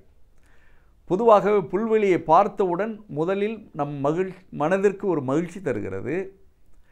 அடுத்து நம்மளை அறியாமல் உற்சாகம் ஆகிறது. அதனால்தான் குழந்தைகள் கூட அந்த மாதிரி புல்வெளிகள் செல்கிற பொழுது அங்கே ஒரு மகிழ்ச்சியை சந்திக்கிறார்கள் என்று அறிவியல் பூர்வமாக நிறுவனமாக இருக்கிறது.